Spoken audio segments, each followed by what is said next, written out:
All right, we are live. Daigyo Kusatsu here with Jchipshow and Dad Level Podcast. We are going to be talking about the most 10 badass characters we know of from gaming and anime. So, spending a hard time making this list. I guess we'll get started soon. I'm not sure how long this will go on. Gaming and anime. So, spending a hard time making this list. I guess we'll get started soon. I'm not sure how long this will go on. Gaming and anime. So, spending a hard time making this list. I guess we'll Is that mine? I think I have mine muted. Let me see. Yeah, I see that echoing. Okay. All right. Okay, maybe, we're good. Maybe it was me. Weird. Oh, okay. Yeah, okay, that's fine. That's fine.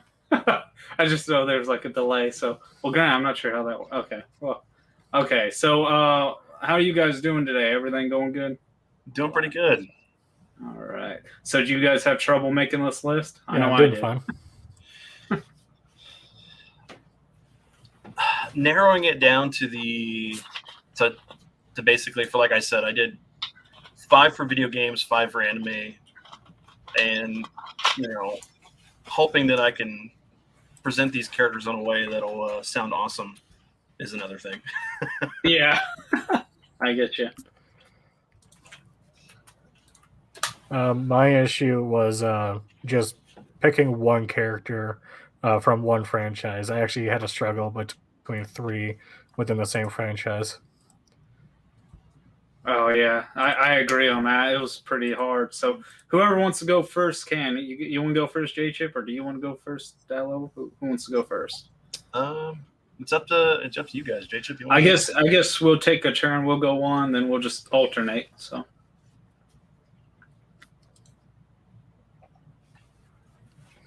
Yep. All right. I'll go first. Let me.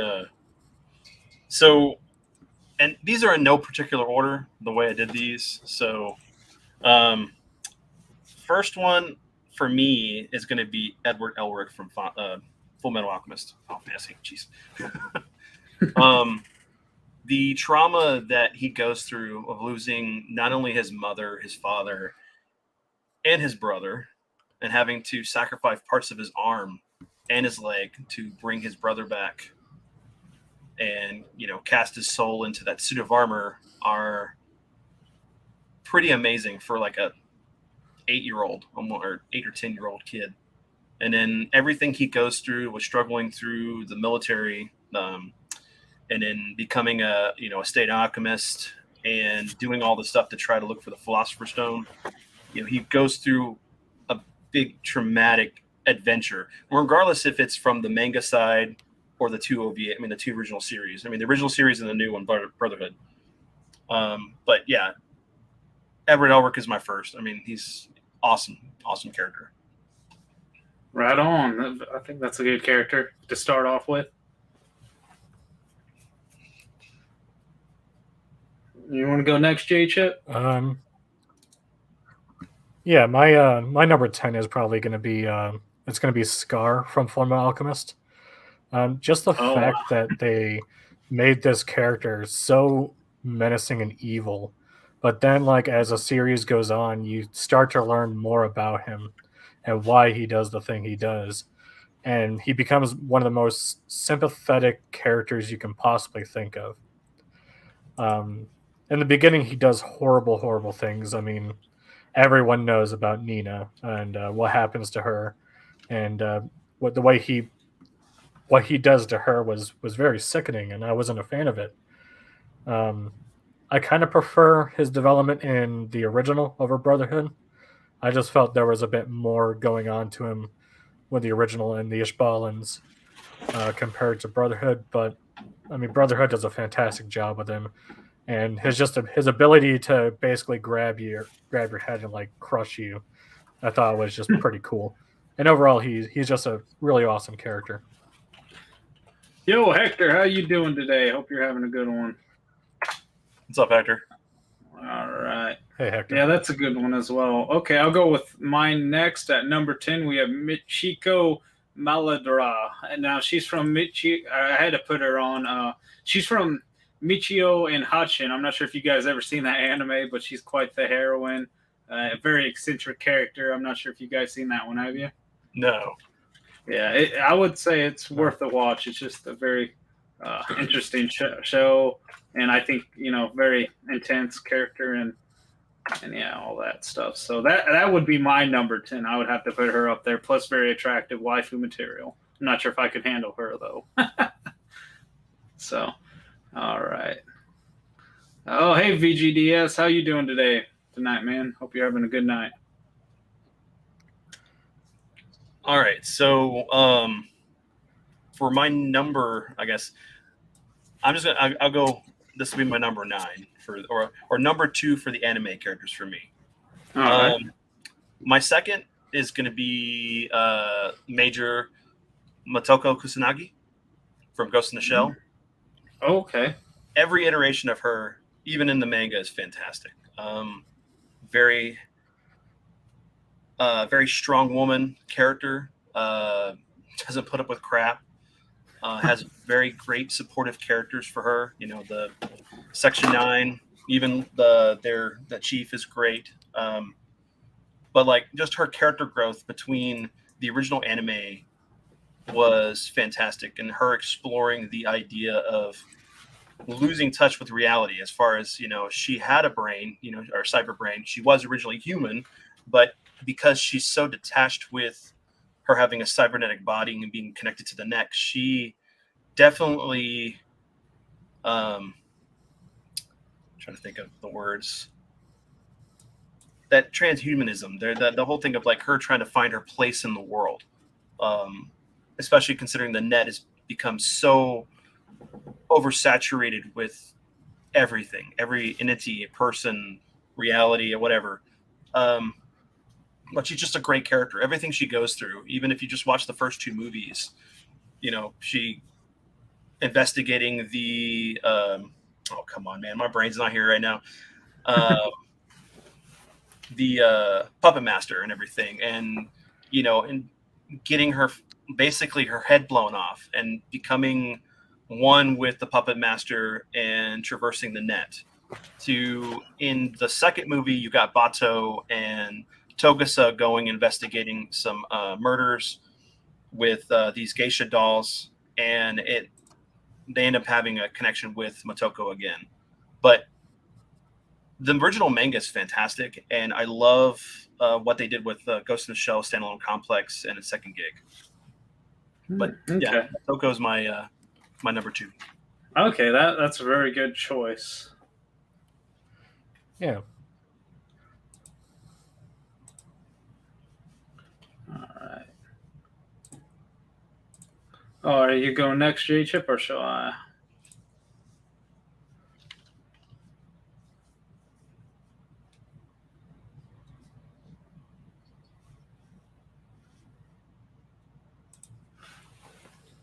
Okay, I'll go. My number 9 would probably be. Sorry. My number 9 would probably be Gintoki from the anime Gintama. And it's just the fact that he's this drunken asshole of a character. Like, he used to be this badass samurai, but they got rid of all swords, and now he only uses a wooden sword that he only got for $2. And he's still going on these crazy adventures being this badass samurai. But most of the time, he just wants to sit back in his apartment, eat chips all day, and just be a lazy bum. And honestly, that's what's kind of funny about him, is that like he just doesn't care about what's going on. He's just doing it just because, there's nothing else better to do. Okay, that's a good character. Let's see. All right, for my number 9 was Shimazu, I believe Toyohisha or Hisa. He was from Drifters, but actually based off a real samurai born in 1570. I believe he died like 1620 or something. But this anime, I'm not sure if you've seen this anime. It's a very good anime, and just a BA character overall. He teams up with Oda Nobunaga and just wrecks everyone else. So I believe it's also made the same person that made either, was it Basilisk or Trigon? I forget which one, but But a very good anime. They definitely need a season 2. Overall, his character design is very BA looking, and design is cool. So I mean, overall BA character, no doubt about that. So that's pretty much my number 9, I would say. So Okay. So I've never seen that anime, so I have to check it out. So both of you guys have mentioned something that I haven't never seen, so it's been a little bit newer than the things I've watched. But so my number 3 isn't a surprise for people who know me. One, it's going to be Kineta from Akira. Fantastic character, leader of a gang, dealing with the clown gang. That group is pretty big, and in the manga, he loses a lot of his friends. You really don't get to see a big glimpse of how big that gang is and what they go through.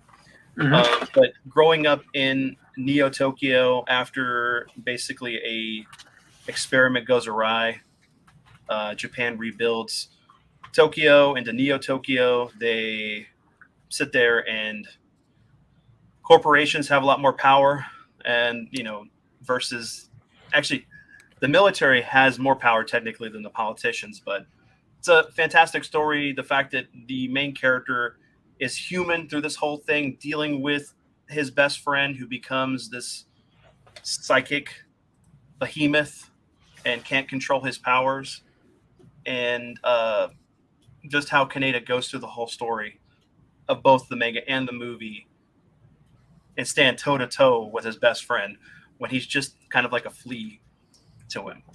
Oh yeah, most definitely. I have to 100% agree with that one, especially after watching it. And man, I was blown away by it.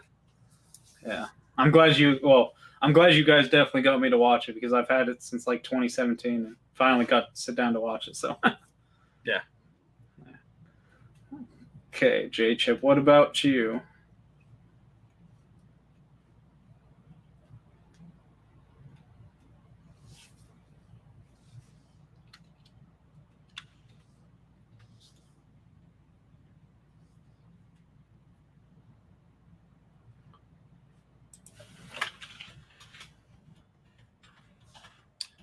I know he may be having connection issues. Oh, is that what? Oh yeah, he just kind of paused. Okay, well, I'll jump up ahead of him, and when he comes back, he'll. Yeah. For my number 8 is Haseo from the Dot Hack series, so you can count that as like a double feature for the GU and the anime, because I think you definitely need to either play both and to watch the show to understand his character completely and what he becomes. Whether he's just kind of like I won't say a spoiled kid in the beginning, but just kind of a jerk, and then later on he becomes like caring for. Well, he was somewhat of a nice character in the beginning, then he became a jerk kind of. And then he kind of comes back around to becoming like a good guy again, and then he falls in love with the let's see, yeah. And so I definitely do like it. Plus, I do like his character design. I don't know if that would be my favorite series. Roots would be my favorite, but I think he's one of my favorite Dot Hack characters, no doubt about it. So, and plus, he's like just driven to get stronger every time. So that would be my number 8. So,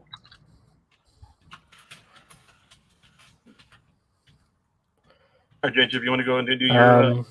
Sorry. My number 8 is. Yeah, my number 8 is going to be Alucard from Hellsing and Hellsing Ultimate. I mean, he's just a badass vampire. Gives no shits. He's constantly going up against Alexander, a Celtic priest, and they just have a constant back and forth between each other, having some really cool fights. And while I prefer Hellsing Ultimate for being a more faithful adaptation of the manga, the original Hellsing is still pretty good. But if you just want to see some really gory action with some vampires and a lot of really wacky shit, definitely check out Hellsing Ultimate. It is fantastic. right on. Definitely good series. Which is funny because my number, what is this? Would be 7 right now. We're on 7. Mm-hmm. Would be D from Vampire Hunter D. Oh, Fantastic character. He's a Dhampir, which is a half vampire, half human.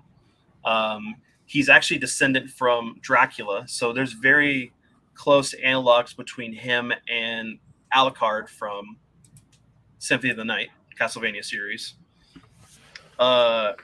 Really great character, very strong character. There's not a lot of things that he goes through that really defeats him, but he has his weaknesses, because he still has the craving for human blood, but he doesn't give in to that temptation. He's kind of like a daywalker, like Blade, but he can still get, sunlight sickness from it, but he'll recover faster versus like regular Dampiers because he's altered. I like his character because he goes through a period of time where his stories take place generationally. So he may save a kid in one storyline and then come back 100 years later or 50 years later, and that kid's an old man. So it's very similar to like Vash's Stampede and Trigun. But instead of where Vash is more comical, Dee's more the silent protagonist with little to say when he talks. He speaks with action. Right on. I've actually never seen that one, so I definitely will need to watch it. I just bought it on Blu-ray, so that's on my to-do list, and I can't wait to watch it. So, all right, you're up, J-Chip. This is number 7, right? Mm-hmm. Or number 6? Yeah, number 7. Or 6 or 7, I can't remember now. Oh, yeah, it should be 7. Okay, the next character that I think is totally a badass is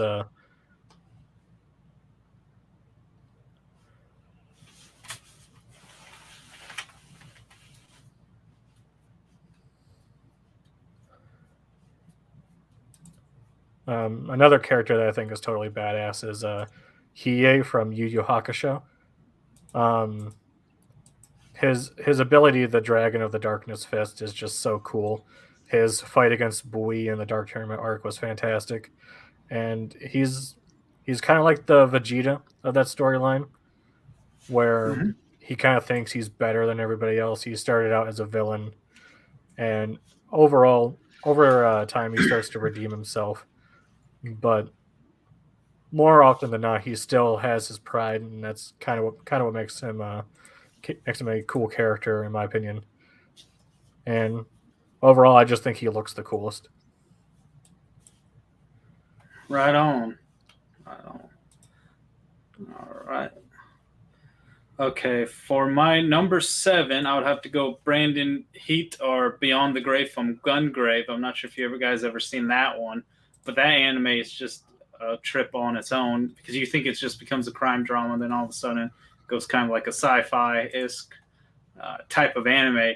I definitely do like the character. I think in the beginning, like early on, I think he's like more of a silent. If I recall, he's a silent protagonist. If I recall, but overall, he just becomes like a family's hitman assassin. So he becomes BA over that. Eventually, his best friend Harry betrays him, and so he gets killed off and then brought back into like some kind of zombified creation. I forget exactly what it's called, but overall he was just overall BA character, and definitely a superb anime. If you guys have not seen it, definitely recommend you guys check that one out. I definitely cannot wait for the new game to come out this year, and it's going to be rad. So that's probably would have to be my number 7. Plus his zombified character design looks pretty BA, and he looks pretty damn cool in a suit regardless. So both designs are pretty rad. So something to add on that, I've only played the game, the first one on the PS2, but he's it's the same style, and I think the actual creator of Trigun as well. Oh yeah, which makes it cool. And yeah, I definitely recommend the anime, but I don't think I spoiled too much. I don't know how much it goes on the original game story, but it definitely is a good anime. So okay, so my number 6 is Agito Makishima from Bio Booster Armored Guyver. He is a high school student that is connected to a company called Kronos. His father works for that company. Kronos is a organization that started way in the past when mankind was created by aliens to be used as bioweapons. They actually take people and they augment them into monsters. Well, Agito is the school president at the high school that him and Sho Fukumachi, who actually is the main character, go to. Sho stumbles upon the Guyver unit, the first one. It has constant battles between him and Kronos. Agito has a Guyver 3 unit. His design for him as the Guyver is very awesome, for lack of a better word. But the one thing about the Guyver units, whenever they bond to you, they kind of change their visual look based on your personality. So, like Sho's, it's very clean, straightforward because he's innocent. Whereas like Agito, he's got, it's dark colored. It's got 2 blades versus the one's high frequency blade. It's got all this cool weaponry and everything. But the story is really good. I highly recommend people check out Bio Mr. Armor Guyver. It's one of my favorite. There's actually 2 series, and then there's a manga. But yeah, he's just an awesome character. He kills his father. Okay. Well, he doesn't kill his father. Mm-hmm. His father gets turned into a creature called Enzyme that takes out the first Guyver. But, Guyver 1, I don't want to spoil anything. So it's a fantastic story. He's a kick-ass character. I'm sorry, kick-butt character. But yeah, that's my number 6. All right. We have another person. Retro's going to join in, and we're going to let him talk about a character. So how's it going, man? How you doing? It's going good so far.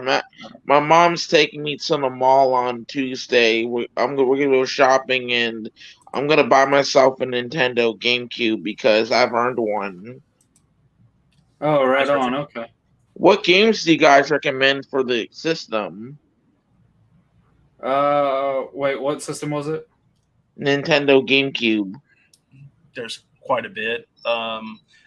Sadly, some of the titles are getting a little bit expensive, but the Monkey Ball series is great. Yeah, today at my job, I made a lot of money, so. Okay. There's a few good RPGs on it. Yeah, I'm into RPGs. What else? You got the Resident Evil 0 remake of 1, 4, and then they put the just ported over 2 and 3. Nice. And Code Veronica. Also like Tales of Symphonia. Oh yeah, that's a good one. The Symphonia and both Symphonias are pretty good. So Metal Gear Solid Twin Snakes is good. It's a good remake. So back to the question. You guys are asking what my favorite kick butt anime character is. Yeah. If you let me tell you. His name. I'll give you a hint. His technique is a spirit gun, and he works for Lord Koidma as an underworld detective. It's Yamash, whatever. I forget his name. Hiro. Nope. Yusuke Urameshi. Yeah. Mm-hmm. Yep. The reason why I like Yusuke Urameshi so much as a character is because at first he was kind of a jerk. At first, when I first watched Yu Hakusho on Toonami, Yusuke was a bit of a jerk until he ended up saving a child's life from getting hit by that car, and I realized, hey, this guy ain't so bad after all. Let me continue watching this. So I continued to watch it, and he died in the process, and then had to go through a life ordeal to get his body back. And on top of that, when he came back to life, he became a spirit detective, and he had to go and fight some of the demons that have gone astray in the spirit world. Not only that, but in the demon world as well. So Yusuke has a task. He's basically quote unquote the boogeyman for all the demons that want to threaten to take over the spirit realm, the human realm, and the demon realm. Mm-hmm. And then later in the series, he like gets the power of the Masaku, which he himself inherited from his ancestral dad Ryzen. And then he becomes like a half demon, half human, and like he like basically has demon energy.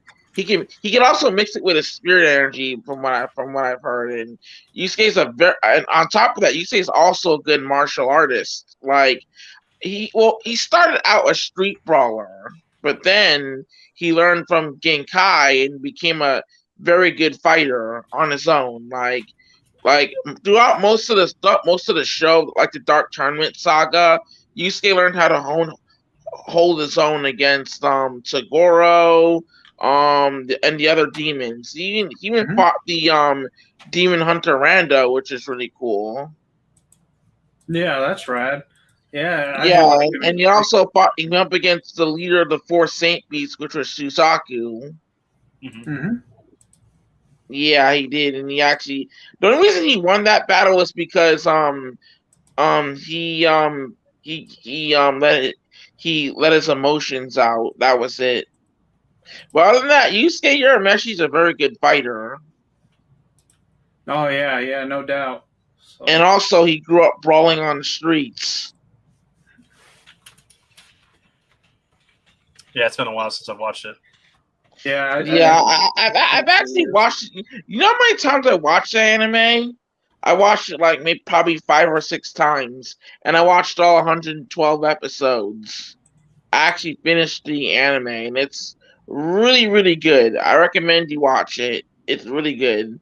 For all those who don't know what Yu Hakusho is, Google it and then watch it on Hulu. It's a really good time. And plus, on top of that, it has memorable moments as well. So, yeah, there goes my kick butt character for you. All right, awesome. Thanks, well, Retro. thank you. Yeah, thank you. I would say, okay, so well, I'd like also to thanks J-Chip for coming on. He had some ping problems, but thank you for coming on, man. But for my number 6, I would have to say Kurorodo Lucifer from Hunter x Hunter. And the reason I chose him overall, he's the leader of the Phantom Troop.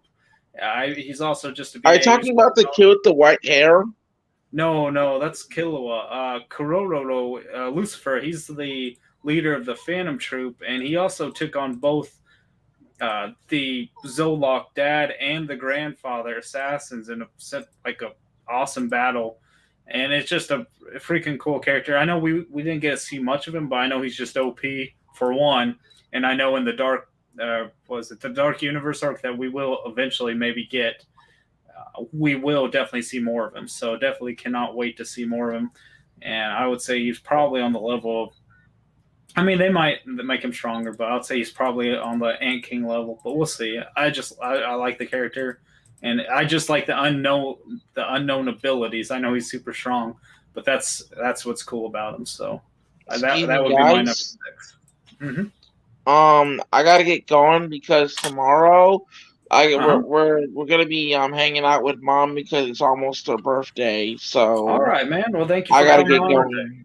I'll tell Mom I said you guys should happy birthday. But other than that, that little podcast you rock on, man. Same with you, Dai. I hope your channel gets big one day, Dai, because I love you. I really love both of you as YouTubers. You guys are just the best, including J-Chip. J-Chip, if you're watching this, continue to shine, man. Mm-hmm. No, and thank you. As will I. Yeah, you as well, man. Yeah. Peace out, you guys. Bye. Later, Retro. Bye. Have a good one. Oh, it's all good, J-Chip. He says, sorry, I had to dip. Ping went straight up through the roof, but for the rest... Oh, okay, yeah. All right, okay. Well, thanks for coming on, yeah. What's your next one, Dallo? All right, so this gets into my video game characters, my top 5 BA video game characters now. So number 5 is going to be none other than Solid Snake. Oh, right on. Clone of Big Boss, brother to Liquid Snake. this poor individual goes through hell and does it for the right reasons, and it doesn't let the corruption of the government and other things like that corrupt him. So, and come on, how many guys can take on giant walking mechs that shoot nuclear missiles with a railgun, take on cyber ninjas, take on or help Raiden take on 18 or 22 Metal Gear Rays, get the fight in the original Metal Gear Rex against the Ray, against Liquid, and then get to retire after that. Yeah, no doubt. He's affected by they genetically engineered him to age once he hit 35. So after that point, he starts aging like he's in his 60s. Oh, like a Saiyan, huh? Well, kind of. Well, technically, a Saiyan, once they hit I think 20 or something like that, their peak age, and they stay like that forever until later on in I think 200. I don't remember what the age ranges are, but they stay that young looking for a while. Okay, I actually didn't know that about the aging part. I was curious about that, but which is funny because I don't have Goku on my list at all. Which is really? I was expecting it. That's cheating, man. It is cheating. Yeah, I did try to be as most creative as I could be, and try not to pick obvious characters. So, all right, for my number 5 character, and this is going to be a hot take, and it's probably going to piss off a lot of people, and that's because I could have chose Ryu Hayabusa, but I decided to choose Yaiba Kamikaze just because of his attitude and the way he acts, and overall I do like his character design. He came back on the brink of death pretty much. I do like that game. I know a lot of people hate it. I know it's not as good as the Ninja Gaiden games, but do you say Gaiden or Gaiden? What do you say? Gaiden. Okay, yeah, it's supposed to be Gaiden though, right? Well, it depends on how you pronounce it. It's Raiden or Raiden, depending on the game. Mm-hmm. One is the God of Thunder. The other one is a cyber ninja. Okay, yeah, and so I definitely had to add Yaiba on here. I'm not sure. Did you actually go back and read, or did you play the game? I didn't play Yaiba, but I did play the other games. Okay, and yeah, because I know when I bought the game, it came with the comic. I think it was Dark Horse that did it. I forget, but yeah, I went back and looked at a little bit at the lore of it, and it made it a lot more likable character and whatnot. So I think it was because the fact that I enjoyed 2 and 3 a lot. And 1 and 2 a lot, but then when 3 came out, it wasn't as good as the first 2. And then when Yaiba came out, I was like, "This is cool." I picked it up. It's just sitting on myself. I'm eventually going to play through it, but okay, yeah, it's hard. I would say the last boss is cheap. I actually never beat it.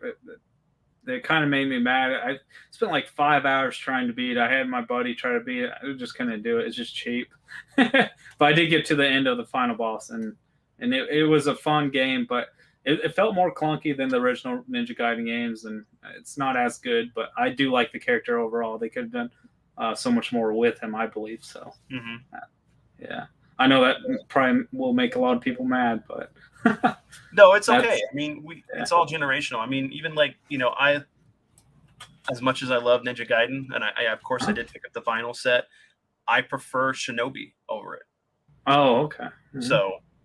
but it's funny, I'm reading J-Chip stuff. So his number 5, of course, is Solid Snake for Metal Gear Solid series. Like minds think alike.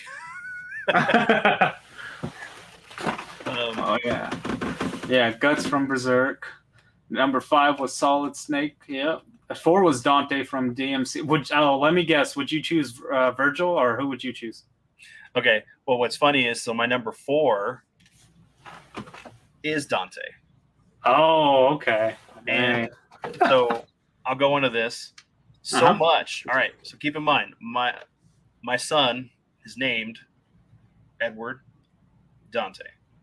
So Edward for over here, Edward Elric, and Dante from Devil May Cry. My wife is okay with it. So wow. I wanted Dante Edward, but she's like, no, Dante's weird.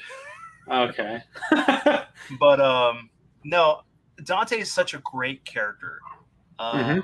For the fact that, you know, when he came out, we were dealing with like Resident Evil, and it was originally supposed to be Resident Evil 4 originally. Mhm. But they decided to go a different direction. It's funny, they went in different directions for 4, like I think 3 times. I mean, well, 2 times before they got to the 3rd time, which is what we got with Leon. Yeah. Or something like that. Or it might have been 3, or what originally was for Code Veronica. I can't remember now. Now my facts are just getting jumbled in my head for old age. Mhm. But for the fact that it's funny because he's half human, half demon. And if you look at my list, you got D, who's half human, half vampire. So I like these characters that are BAs that, you know, Dante talks smack. He's got his sword. Rebellion. He's got his 2 guns, Ebony and Ivory. That's just the fact that he gets these awesome like abilities. He's cocky as hell, and he's ready to take on any challenge. Every game of his, other than 2, I enjoyed 2, but it didn't feel the same pace as like 3 and on. Mhm. Dante's just an awesome character and Okay. one of my favorites. Yeah. Yeah. I definitely do like him. I did not add him, but I do like him. He would probably be. I mean, interchangeably, he would be on their list like every so often. So. Onimusha was gonna be Resident Evil 4 as well. Okay. Yeah, that's true. Yeah. That is true. Yeah. Onimusha is another fantastic game. Oh yeah, yeah. I definitely need to pick up the second one. So. Yep. All right. Yep. So your number 4? Oh, my number 4 was actually another one that would be a hot take. It's Yoshitaka Mine, which is actually the Yakuza 3 antagonist. And just because I like him, because he's basically what Kiryu would have been if his adoptive father would have never picked him up and took him under his wing. Mine is basically Kiryu without having everyone and meeting friends and all that stuff. He would have became the jerk. Same with like part 7. He would probably became an older version of Kiryu later on. So Mine, and I mean, I'm not going to spoil too much, but he definitely becomes one of my favorite characters. He's got that sly attitude, and he's smart, and I don't know, one of my favorite Yakuza characters, and very underrated. Not many people talk about him, and Kiryu is definitely up there on every other day. And if I wasn't being as creative, he probably would beat him. But definitely do like the Kiryu is awesome, but man, I don't know. I love like Ichiban's. Oh yeah, just everything about Ichiban is fantastic. I don't know.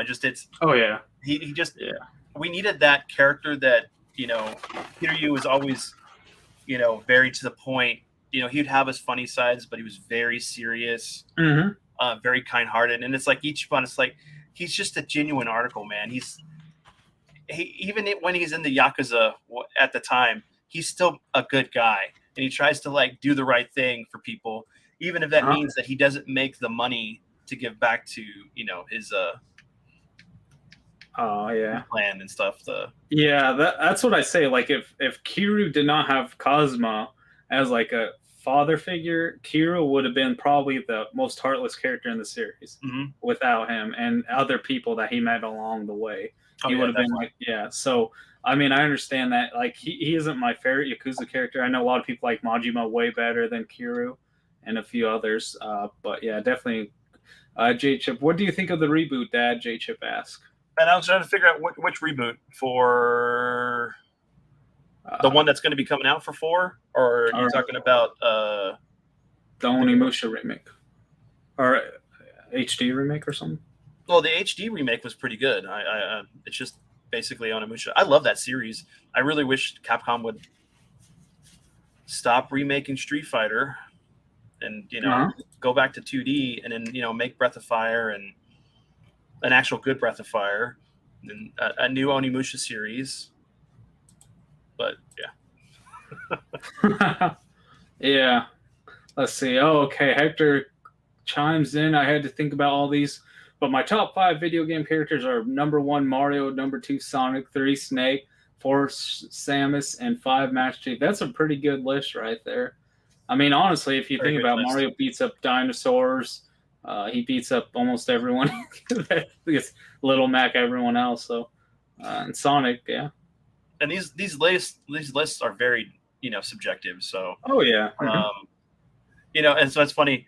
Master Chief is an awesome character, but I'm gonna say this: have you guys ever played the Half-Life series? Because I actually have not. I'm sorry, I have not played it. Gordon Freeman takes on guys and aliens and stuff with a crowbar and a suit, and he's an MIT graduate. Oh, okay. Yeah, so technically he would be super badass too. Yeah. But he's definitely the silent protagonist there. Yeah, beats up everything but Peaches. That's funny. Oh yes. Okay. So what is your number 3? Okay. So my number 3 is gonna be Tiffa Lockhart. Okay. Hand-to-hand combat. Just a great character all around. I mean, yes, she has amazing assets, as we'll go and say, but she's really that girl next door. She goes through a lot of losing her father, losing connection with her not really her best friend, someone that she grew up with that made a promise to her, but and she actually kept on to that promise. She's actually very loyal, very reliable person. Her character arc going through 7 to Advent Children was very believable in the journey she goes through as a character. Okay. Yeah, that badass heroine right there. Waifu material. Waifu material, yes, indeed. Let's see. Okay, my number 3, and this would not be on the list if I did not start talking to Dallo Podcast, a few others in the community, but I would have to put Heihachi Mishima, no doubt about it, because he definitely flew up to one of my favorite characters of all time, just because how badass he is. I mean, he's basically fighting his demon son all the time, and up like a freaking grizzly bear and whoever else he wants to fight, he's up there. He could drop kick missiles coming at him. Just overall BA character, and I definitely do like him. I'm a failed martial artist. I always did like working out. Amazing assets. And I always did enjoy working out, and I always do lean to like martial art type characters because that's always what I strive to be when I was doing martial arts. So I definitely do like Heihachi Mishima. So definitely want to look like that when I'm an old man. So dude, come on, you want to be like the lead singer from Prodigy, man, with your hair like this and the bald spot, and then like exactly. Kicking butt. Heihachi is an awesome character, a very good example of one of those people that like it's money never got to his head. It was all about power. And didn't let certain things compromise his goals versus like you think about Akuma, where he sacrificed everything, even himself, to become the raging demon he became. And if you can test worthy for Heihachi, he holds you in higher regard than if you fail him. So you imagine what he did to Kazuya. Oh yeah, no joke. Yeah. And so, do you think if what's his wife's? I'm forgetting her name. His wife that Kazuya's, or are you talking about Heihachi's? Heihachi's wife. The evil woman with the tiger that attacks you out of nowhere. And yeah. I can't remember her name. So she's still new to me. Don't you think if she didn't not try to kill him, Heihachi would have been a good dad? So yes, but you're also thinking about this because because you really understood why he did that thing in 7 versus like when you see it in Tekken 1. Yeah. It wasn't really like him throwing him off to test him. It was more of the fact that he found out that his son had this demon blood in him and he wanted to get rid of him. Mm-hmm. But, you think about that. That's almost similar to Shang-Chi with the fact of the Mandarin and his kids. Yeah, Oh, Kasumi. okay. It was Kasumi. Sorry. Man. Yeah, thank you, Hector. Because I know they kind of like retconned it in there, and I've been looking back at previous like stories in the game to catch up. But, great character. Mm-hmm. Okay, so my number 2 is, and it's funny because my favorite game of all time is Chrono Trigger, but it's not he's not my top number 1 badass character for the stuff. So, and that's Chrono. Chrono's my number 2. Reason being is the fact that I can relate with Chrono. Him being a child in a single parent home. He has a cat. He has friends and everything that are part of his life. He goes through this journey of saving the world and even dying to come back and, to save it again, and how awesome is it you can sit there and go through all this and then become the king of Grandia and, rule in peace for at least a couple decades before things go differently. Mm-hmm. He gets to go through time. He takes on dinosaurs. He takes on robots. He takes on this being that's like Cell from Dragon Ball Z. So yeah, Chrono's just an awesome character. Plus he looks similar to Goku with red hair though. He's Super Saiyan God, Chrono. Okay, well, I'll say this question at the end of the podcast. Towards the end, but I definitely need to save that question to ask you. All right. So number 2 for me would be Don Cojito Do Flamingo from One Piece. I would have to say that could be changed, but have you ever seen One Piece that level? Or I've watched a couple episodes of it. Oh, I know the characters. It just seems. Come on, you got 1,000 episodes to go, man. I know. Tell me about it. But it's like I'm watching Bleach too. I got to finish that. Oh, how far are you in Bleach? Just after the whole thing with Aizen at the second time. Oh, okay. I'm only on like 66 or 6. But the reason I chose Don Cojito Do Flamingo is because you see him on like episode maybe like 60, and then you don't see him again till like maybe 500 again. I mean, you see him sporadically throughout like the War of the Best and a few others, and then you see like, so he was like a very mysterious character for such a long time. And I understand there's more BA characters that could wreck him, because he was under Kaido's reign and he was actually scared of Kaido. But overall, for a guy that is like 45 and never trained and still one of the strongest guys in the community, it's just crazy, because if he would have actually trained and he's basically a freaking Frieza. If he would train, he would become like twice as strong. Yeah. And so for a guy that's 45 and just kind of took over a kingdom when he was like 20 and has one of the hottest waifus in the show, even though he's the most flamboyant in there. And it's just, and granted, he's also like a spinoff of like Spider-Man mixed with Carnage with Joker. So he's like all 3 characters mixed up of what in a way. So definitely a fantastic character. Sunglasses are cool. If I was in a little bit better shape, I might cosplay as him one day, but definitely be a character, no doubt about it. So do we want to do honorable mentions or anything like that, or we just want to go into number 1? Oh no, let's definitely do honorable mentions, no doubt about it. So we could do a few or as many as you want. So just because he's a ridiculous character, and I love his personality so much, and he's always looking for that perfect challenge to test his might, but he can never achieve it. No matter what he does, it always ends in one punch. So Saitama. I love his character. I mean, it's funny because it's like everybody's like, "What about Saitama versus Goku?" I'm sorry, Goku's gonna win. He's a god. Mm-hmm. I mean, Beerus can just go Hakai, and he's and Saitama's gone.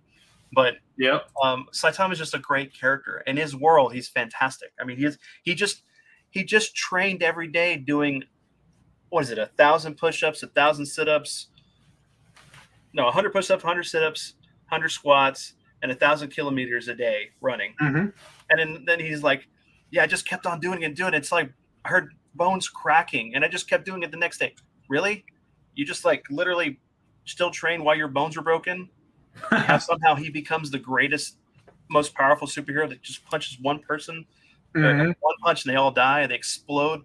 It's like the most extreme version of Fist of the North Star. I mean, Kenshiro, it takes a couple hits hitting the pressure points.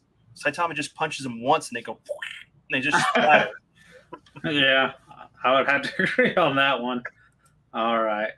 Let's see. For one of my honorable mentions would have to be Kenpachi Zaraka from Bleach. I would have to say so. He's not the toughest at all, but like I like his spirit. Even if he knows he's going to lose, he's going to enjoy the fight and go down fighting. He's not going to be. I don't think he's going to be scared of anyone. I do like his character design, and if you watch English dub, he's also the same voice actor as Jiraiya from Naruto, which is one of my favorite Naruto characters now. But overall, I definitely do like him, and so definitely be a character.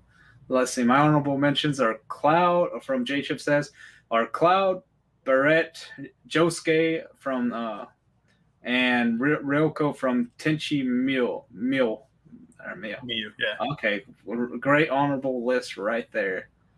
All right. Yeah. Do you have any more honorable mentions, Dad Level? I'm gonna give 2. So Okay. Next, I've already kind of talked about a little bit, but that would be Vash the Stampede.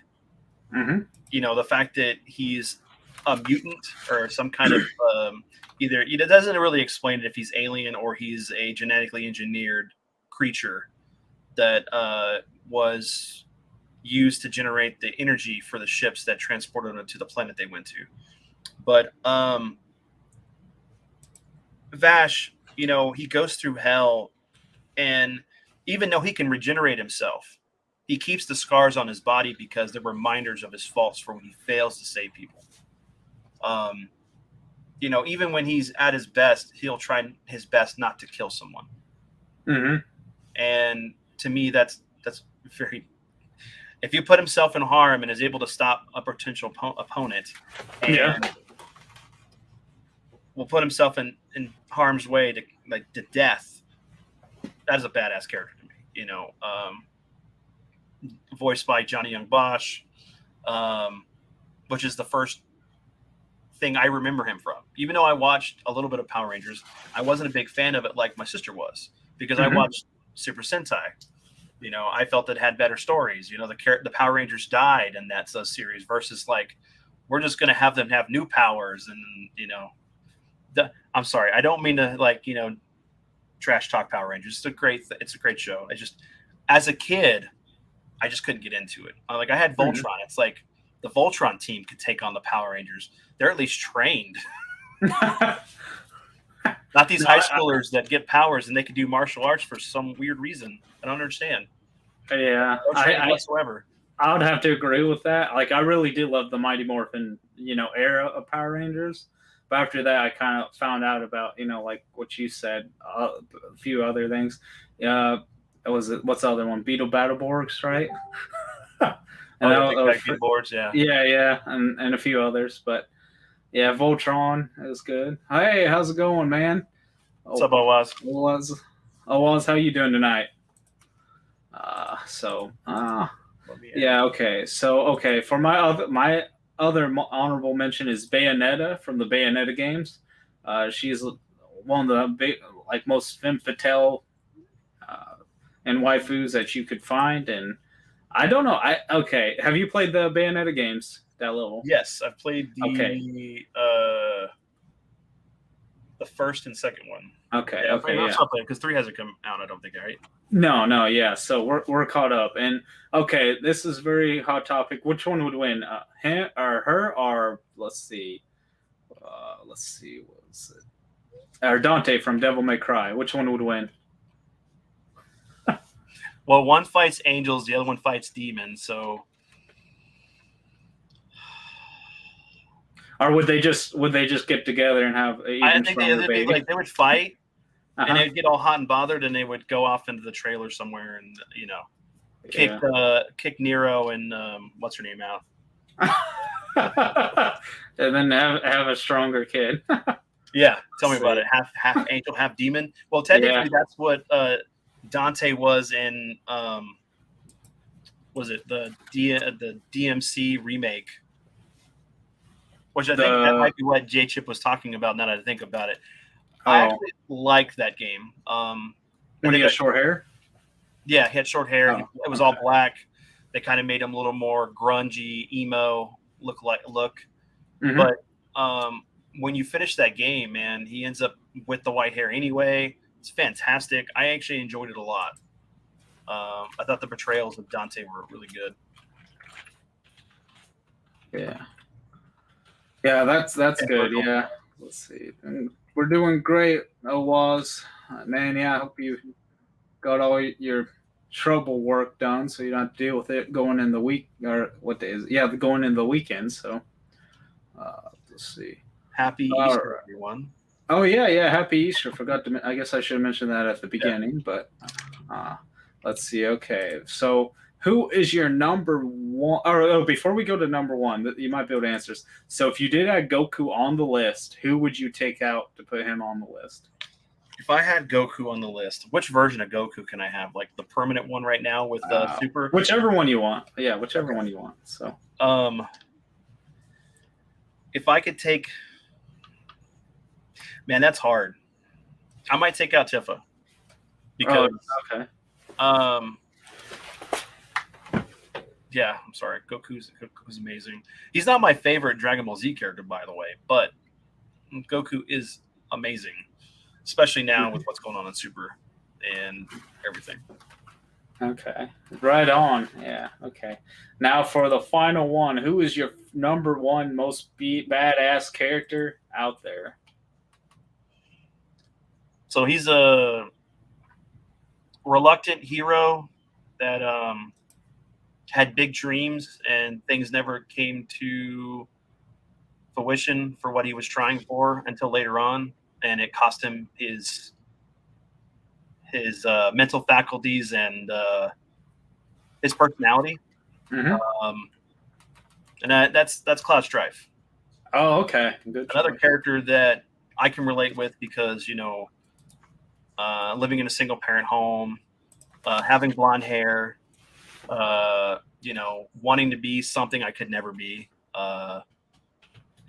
things, or actually, he wanted to be a soldier. I wanted to be a director. Things just didn't pan out for both of us.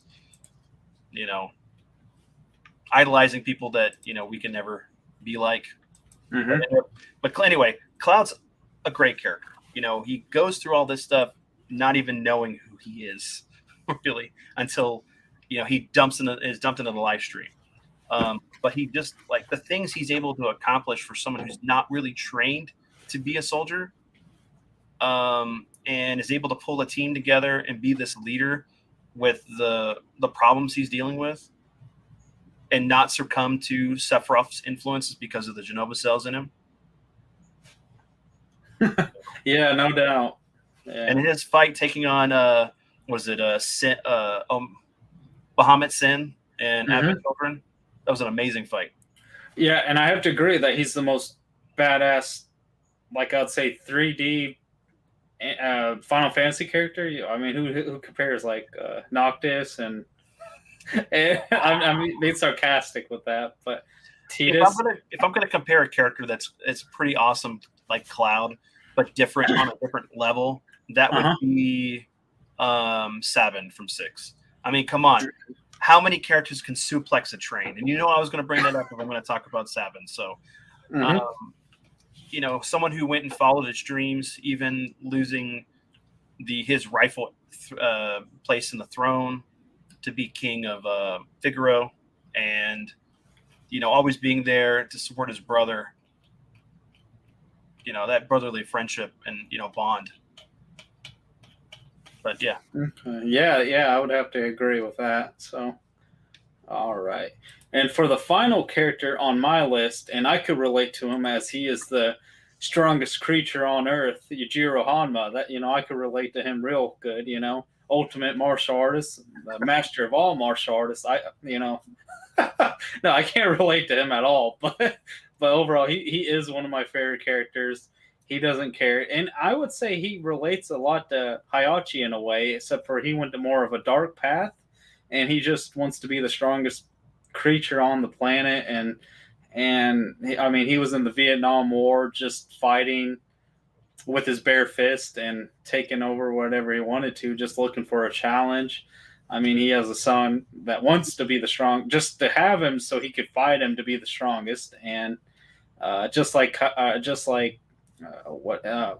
Mishima, he freaking kills his wife. So, so pretty much the same in a way. A lot of parallels with being the same character, and definitely has some of the coolest fights in the series, no doubt about that. And everyone is scared of him, so he's pretty BA. So he would have to be my number one. So he needs to be added as a Tekken DLC character, no doubt about it.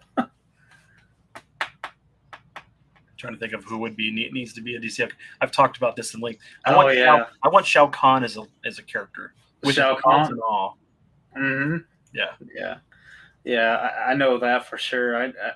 Definitely need him. Definitely need like a Yakuza character. It could be Ichiban Akira. It doesn't really matter. I think Kiryu would be awesome, man. I'm telling you, that's such a missed opportunity for Bandai Namco to get the ability to have him as a character. Mm-hmm. Like I love Geese Howard, and I'm really truly trying to learn him, especially for Evo and stuff. But I would have technically loved to have Terry Bogard. Oh yeah. Mm-hmm. But I mean, sticking with the villain theme characters, that's what I want to see more of. It's of the characters they could have added. I thought Noctis was the worst choice they could have done. He's a good character. I love playing in the stage, but I would have chose like Tiffa or Zell. Cloud. Well, Cloud, yes, but I don't. I'm trying to think of characters that are more brawlers than. Oh yeah, because he has a weapon. Yeah. Mm-hmm. So. But even like the idea I came up with having like Shang Tsung would be awesome, because then he could be like. He'll have his own moveset, and then he can change into other characters, so he becomes the most character for Tekken 7. Okay. Oh, I forgot to mention. I guess another honorable mention would be either Zabuza or Madara from the Naruto verse, just because. Well, Zabuza had a BA death in the beginning, and he was one of the 7 ninja swordsmen, and a coup from the Hidden Mist, and then you have Madara, which taking on all the villages at one time and just wrecking them. so which brings me to my other honorable mention of a character, and he's from Naruto, and that's Shikamaru. Oh, okay. Dude, yeah. Shikamaru is the best, man. I'm sorry, he's a great tactician. One of the best, no doubt. Yeah, he is definitely one of the best. Underrated. No very doubt. very underrated. Let's see. Who else would be good DLC characters, or just anything that we could? Oh, okay, so we'll branch into that. Let me see. I'm trying to think.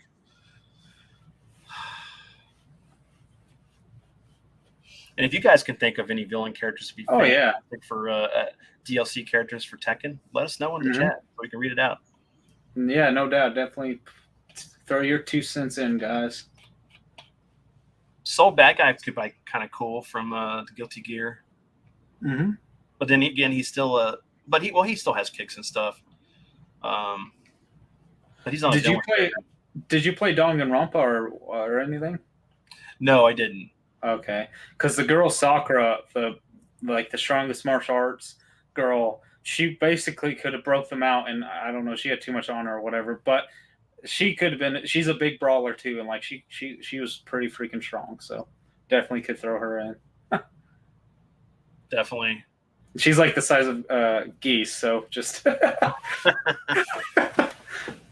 yeah. Well, that's the thing too. You could, since that Geese is technically Fatal Fury, you could bring in Rugal as a character, and that would be fantastic.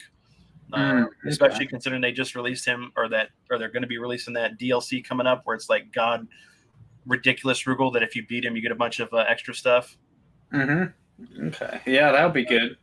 In the King of Fighters 15. Oh yeah. Yeah, you bought that one, right? Yeah, still haven't played it yet. Oh, okay. Yeah. I mean, kind of hard, but plus since we're going to be trying for Evo, man, it's going to be hard to fit other fighters in for now. Yeah, definitely. Because I mean, we really need to. I need to definitely play more, and I'm hoping my internet gets fixed. I mean, it's working fine now, but streaming and uploading is the whole other thing. Yeah. But being able to train and stuff and stream for everybody would be great. Bionic Commando, I could see that. They definitely need another grappler type character. Oh yeah. Yeah, definitely being a grappler in Tekken's like a whole different skill level, you know. Let me see. I'm trying to think of other characters. Yeah, that's what I'm trying to do right now too. I mean, because you can't get too ridiculous with it, but I mean, they did bring in characters this time around that were very supernatural. You know, Akuma. You got the vampire girl. What's up, K2J? Oh, K2J, how's it going, man? Do you have any like top 10 game characters, anime characters you want to throw in the conversation, or any DLC characters you want to throw in the Tekken? Hope you're having a great night, man, and I hope you have a good Easter and whatnot. So, yeah, because of another character. I mean, you think they would actually throw Mario in there? It's like a 6-foot chubby plumber. Well, I mean, you could technically do that with Bob. Oh yeah, you definitely could, yeah. Yeah. Move Smokey the Bear so we can see Kangaroo versus Grizzly Bear in a boxing match, yeah.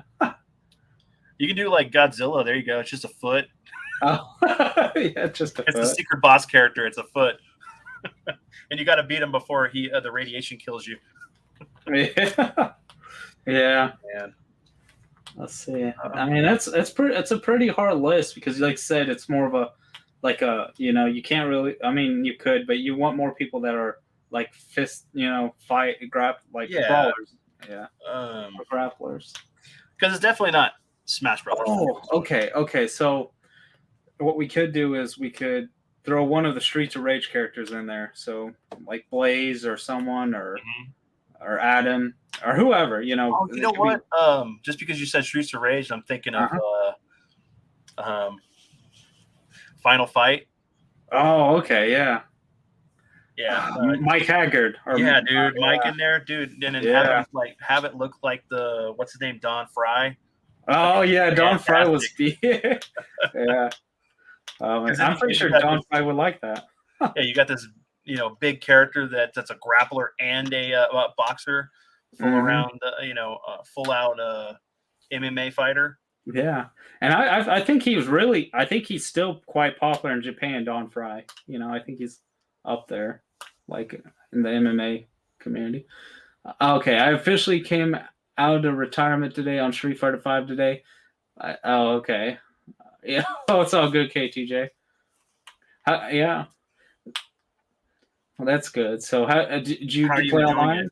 Yeah, how are you enjoying coming back?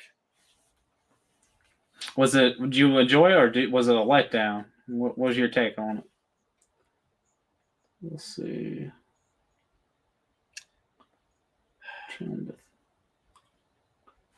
It's actually pretty hard. No wonder they probably spend hours at the table talking about the characters they can put in. Yeah. Workout. I miss those days being in an arcade playing fighting games. That's definitely a workout right there. Yeah. I missed a lot. I mean, I was at the tail end of that era, but I did a few times, and I wish I was. It was like, I mean, I guess it's a little bit more popular now again, a little bit, but no, I don't think it'll ever get to what it used to be. I'm trying to think of like, let me see, list of.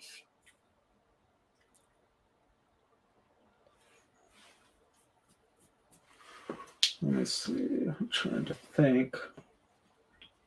Don't want to have like dead air going on because. Oh no, yeah, I understand that. Yeah. Let's see. No, it was good. It reminded me of how much I actually did miss fighting online like that. Oh yeah, I definitely get that. Oh, yeah, that's good. Yeah. Yeah, it definitely can be fun. So.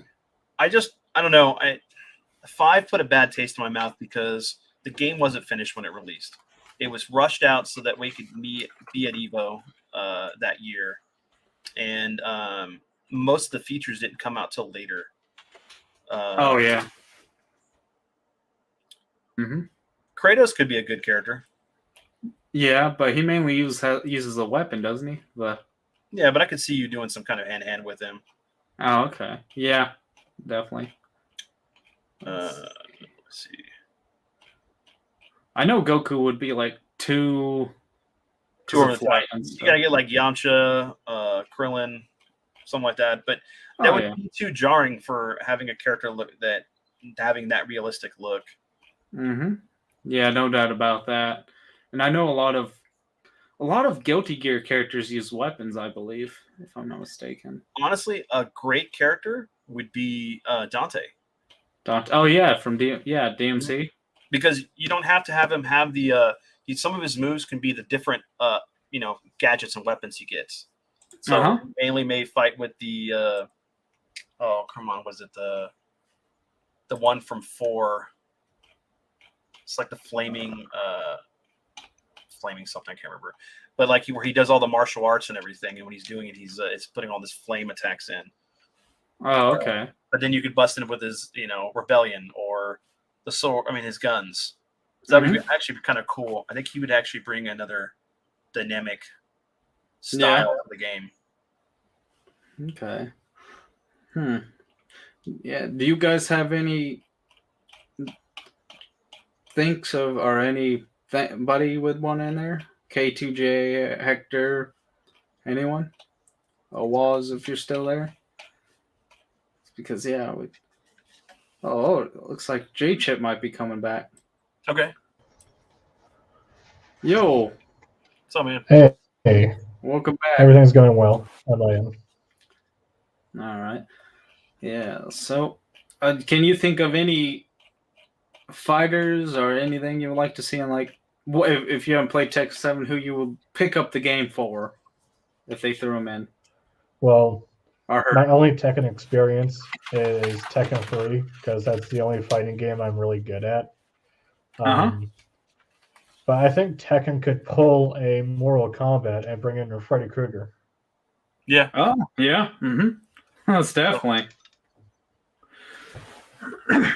Yeah, that would be a good choice. If they're going to put Negan on there, they might as well just throw in a zombie in there. Okay. So here's where I'm going to add in my pick for a character. So they definitely need a Dan type character, right? Someone that, doesn't fit in the world, but can hold his own. And that's Jack Burton right here. I mean, come on. Be fantastic. Oh, okay. Oh, yeah. Oh, from Big Trouble. Big Trouble. Yeah. Yeah, that was a good one. That would work. Let's see. Just somebody I just thought about right now. Just because I don't even want to bring him out of the case, but hold on. No, I'm not even going to attempt that. The Mandalorian would actually kind of be cool. If you're going to keep doing the whole, like, other characters from, real life, the Mandalorian, man, or Boba Fett, bring in a Star Wars character. Oh, yeah, definitely. Let's see. Who would actually be, like, the best Star Wars character if you think about it? If you had to choose out of the whole roster of characters. What's up? Yeah, we could hear you. What's up? You'd be crazy, but I think Darth Maul would probably be the best fit for Tekken because he's got the double lightsaber. Yeah, he's the martial artist. Yeah, and he's technically the only one really that kind of showed any kind of martial arts skills while he was handling a lightsaber.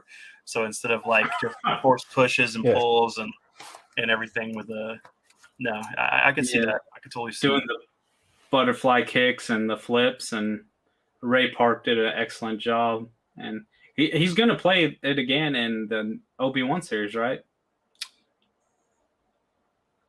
I think he's supposed to make a cameo. There's some stuff between Disney and Ray Parks. Oh, so I don't know if he's going to be in it or not. I don't But think he can Maul move like will he used be. to.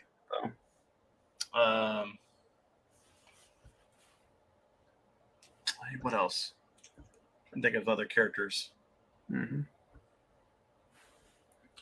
Trying to think. It's actually pretty hard. I don't think this would be that hard to. I mean, you could just throw in. I think it was Billy from Super Double Dragon or one of the Double Dragon bros. Skullmageddon. Skull- The Shadow Master, I think it was in the cartoon. Yeah. Dang. Yeah, I don't know. I think that might conclude. I can't think of anyone else that we could throw in there. Unfortunately, I'm pretty sure there are a lot of people that we could throw in. Yeah, there's definitely a lot of characters that you could bring in. It depends if it fits the aesthetic. Yeah. Because Is there any? we've gotten. Oh, go ahead, Jchip. Sorry. Besides Noctis, is there any other Final Fantasy character you could see that would fit into the Tekken world? Well, Tiffa for one, Zell from Final Fantasy VIII, because they're both brawlers. Sabin would be cool to see a 3D render of him as if he was a real character. Be the closest we'll ever get to having him as a character. If you wanted to kind of go in a different direction, because they used to have Roger and Alex and then Gong, you could bring in Red 13. That'd be kind of cool. Okay.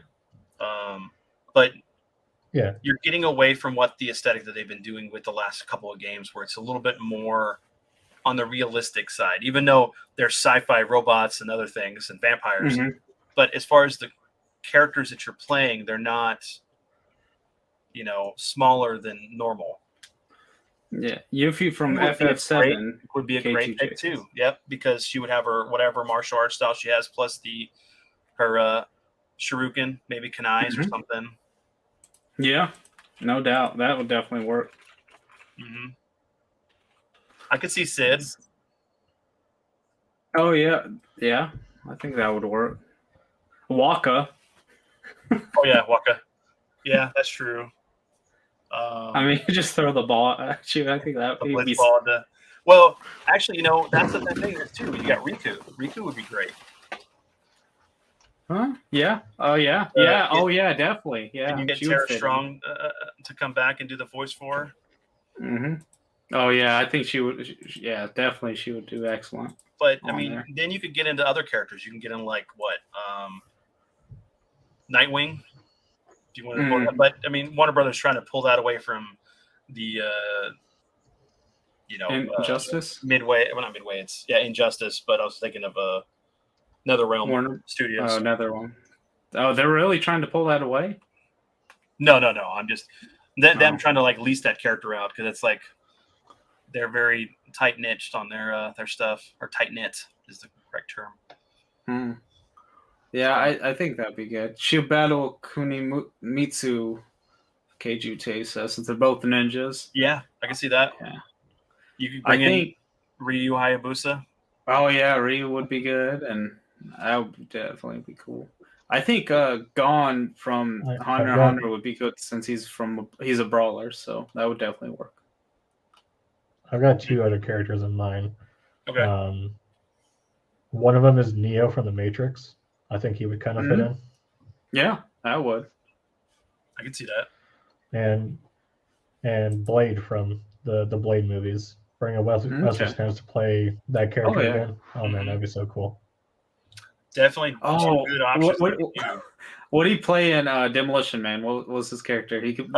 Simon Phoenix. Yeah, we should bring him in. He's a martial artist. I haven't seen that movie, but I hear it's fantastic. Simon Phoenix. They would have to throw some extra slow. Oh man, would be like Phoenix. What was it? Oh come on, what was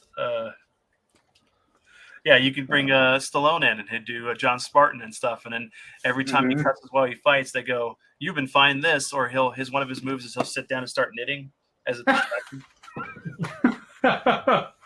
that'll be his entrance screen. Yeah, he's just sitting there knitting. Oh, okay, I got to get up now. Oh, jeez. Yeah. Let's Man, I'm trying to see. think of some other stuff that would be cool. Yeah. You know, Solid Snake would be great. Cyborg Ninja, Gray Fox. Yeah. I actually think Raiden would actually fit kind of well. Raiden would work perfectly too. Even if it's just the first version of Raiden in Metal Gear Solid 2 versus in 4. Yeah. What do you think of Revolver Ocelot being in Tekken, the more younger version?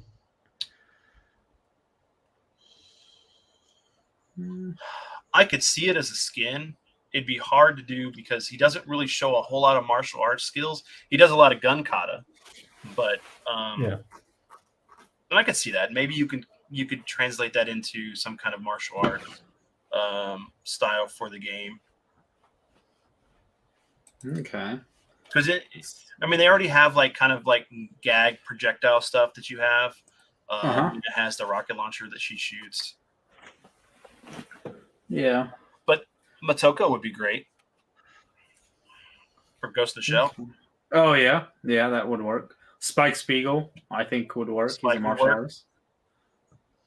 What else? I forget the guy from Psychopaths. I forget what his name is, but he's basically in a way like Spike Spiegel. So, but I think Spike Spiegel would definitely get some sales on. And John Wick would be great too. John Wick would be amazing. I think that would be cool, especially if they time it just right for the new movie.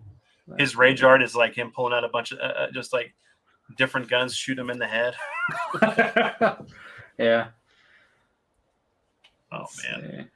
Yeah, there's a lot out there. I think that they could customize and change to fit the gameplay, but I think just somebody I thought of right now because I have the amiibo for him, but like Richter from Castlevania Dracula X, or Rondo of Blood version. Oh, he has okay. a little the different moves and stuff he has.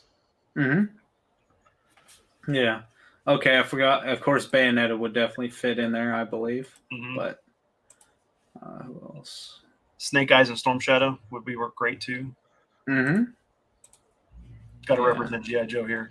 Oh yeah. Let's see. I don't know. I bet there's a lot of them that we could throw in. And you have the Turtles. That would be kind of cool. but they're already in Injustice. And the weapons, so they would have you know what? Raphael. Casey Jones because he's not in Injustice. Yeah, and he could be a brawler too. Like he could fight. Shredder would be great too. Watch them pull a fast one on us, and they're just like, man, you guys get April O'Neil. She hit you with the camera. Man, Casey Jones would be great. They should get the original voice actor. Well, the guy that played in the movies. Yeah. Actually, that's what they should do is do the likeness from him from the first movie.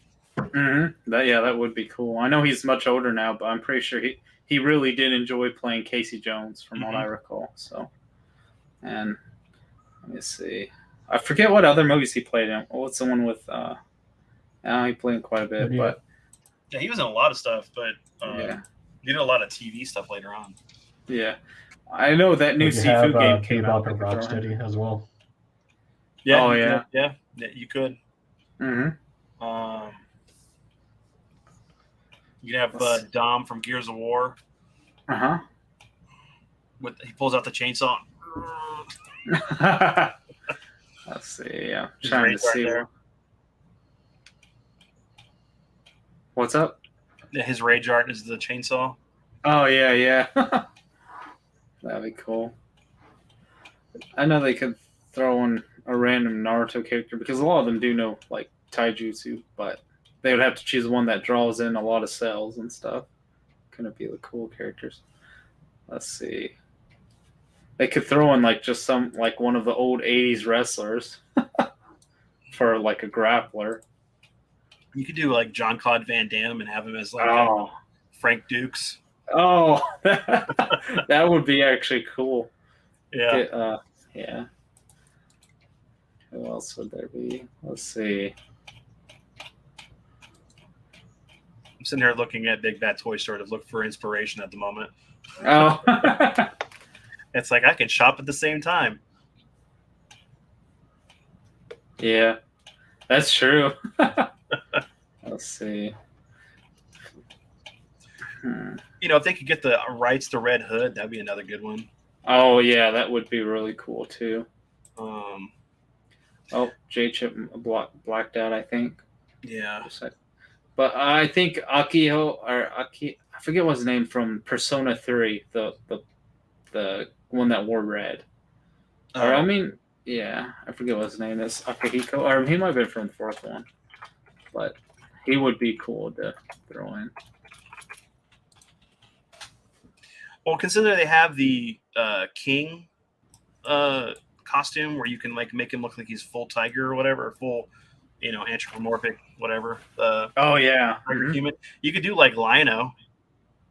Yeah. Or Panthro, throw in some Thundercats characters. Yeah, no doubt that would definitely work. Yeah. Trying to see, because a lot of like Trails or Tales of games, they use a lot of weapons in there, so that really wouldn't correlate. Trying to think. Let's see. Let's see. I'm trying to think. Trying to think of characters they haven't put into like Mortal Kombat. I forget. Have you ever played Mirror's Edge? The girl from Mirror's Edge. I think she could. Was it Faye? I think is her name or something. Yeah, like that? Faye. Yeah, I think she might be good because she's kind of a parkour, kind of could correlate to martial arts if done right. So I think she could fit the art style as well. So. I mean, considering we have Brian, who's basically a cyborg, you can have like the Terminator, but they've already done that. Oh yeah, yeah. Mortal Kombat. Yeah, that's like saying John Rambo could do the same, but yeah, it's like we have to think of something that really hasn't been done before.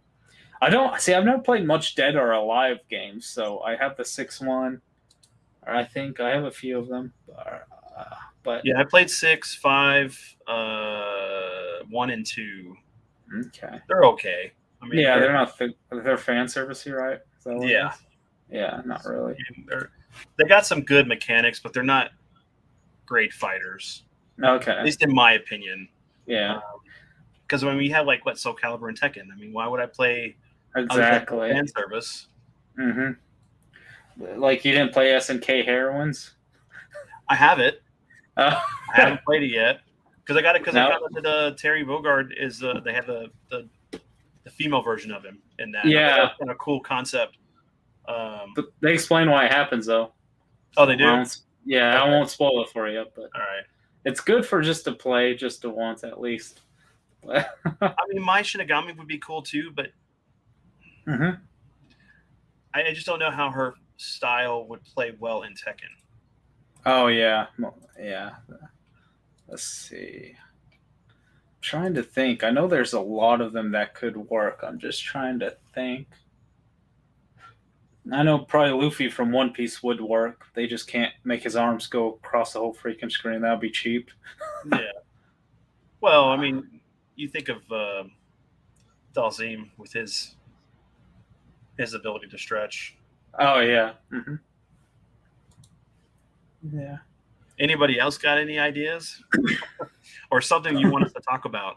Yeah, we could pretty much talk about it. Or if anyone actually wants to join, KGJ wanted to join, we could join and just talk randomly for now, because after that, the podcast will probably be pretty much over, since we pretty much talked about the main topic for tonight. But if anyone else wants to jump in or talk about stuff, we can. So, let's see. Kakashi could be another character that you could have that's like a mirror character. Yeah. Well, no, my guy. That's like Bruce Lee again. Because he's the taijutsu specialist. But yeah. So, I mean, I don't know. A few of them could work. Even Naruto, because if you just use his regular... He doesn't really have jutsu that like gets thrown away, far away. He could kind of fit in. You wouldn't want to add characters that are going to be cheap, like Scorpion, just because of the fact the harpoon grapple from across Get the over here. Or Sub-Zero with the freeze. Uh-huh. Oh yeah, a lot of them could be. I mean, unless they make the combo really hard, perhaps. But yeah, I mean, Akuma was a really good entry for the character. So I mean, for the game. Mm-hmm. I'm trying to think of what else. Well, Jchip, is there anything else you want to talk about that's interesting at the moment? Because I think we've reached our pinnacle of with characters for. Is there any serial mascots you could see being in Tekken? What is it? Serial mascots. Oh. Like serial killer No, I'm joking. I mean, it depends what kind of cereal. Have you guys ever seen that Bootio cereal that you could get at like FYE or something? Mm-mm. Yeah, they could throw a few of the waifus on there and call it that. But other than that, I can't think of any. Let's Maybe see. Captain Crunch. Captain Crunch. He drowned you in mean... a bowl of milk with the cereal. Oh, I misunderstood. I thought you meant like throw them on the box for, like you could throw Hayachi on Wheaties or something. Let's see. Who else? Tony the Tiger could be on there. Or well, yeah. Yeah, he trains with King and Armor King. Yeah. Yeah. And so, are you really enjoying the Chrono Cross, the remake? Yeah, I am. When I was streaming yesterday, even though I was having the connection issues, I switched the visuals to look like the old school version, so it's not the watercolor, just to see what the difference was. So you can do that, but the character animations look. You can't switch that part. Okay. Oh dang! So yeah, which one do you like better? I like both. Okay. I'm not picky on it. It's. I don't know. I mean, it's definitely better than playing it on the PlayStation 1 right now. I want to go back to it, but why? When I got the game exactly what it is, it's nothing different other than just a visual style change. Okay. That's good. They didn't change none of the music or anything, did they? No, it's all the same music. All the same. Yeah, it's just touched up. It's not even like remastered where they went and altered things like they did with Final Fantasy VI Pixel Remaster. Okay. Which was still a great addition. It didn't like change my experience. It kind of enhanced it. But it's going to be cool going through and playing through the Radical Dreamer part because we never got it here in the States. Oh, yeah. No doubt. So you've been watching, anyone been watching any anime or anything? I'm still stuck on Bleach, but... I finished Lotus War to do a review. Okay. That was pretty good. I do have some problems with it, but I kind of want to save that for the review. Yeah. Oh, yeah. Other than that, I've been watching Attack on Titan. My rewatch of season 1 and 2. I'm finally going to be watching the rest of it past season 2, so I look forward to that. It's a pretty fun show. Yeah. I haven't watched anything lately. The only thing, the closest that was animated I watched was the what is it, Apollo 10 and a half, a child's space adventure. That was really good. Okay. Especially being because it's animated, it takes place in Houston, so it was like really cool hearing some of the things they talk about in that movie that are like I can relate to because I grew up here.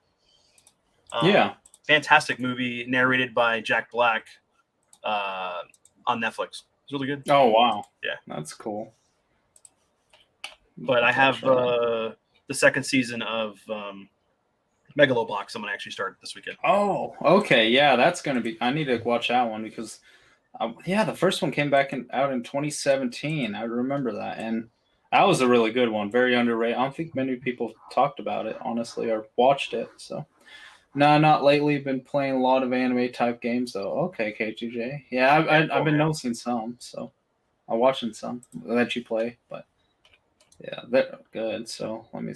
I been stuck on Bleach for a while. I'm like 5 weeks behind on the new Shaman King game.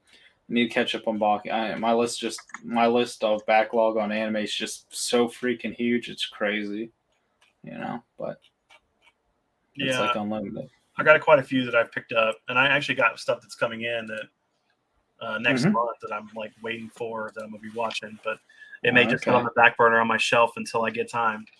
Being a full-time dad working and doing the YouTube journey now, it's like, when do I have time to game or anything now?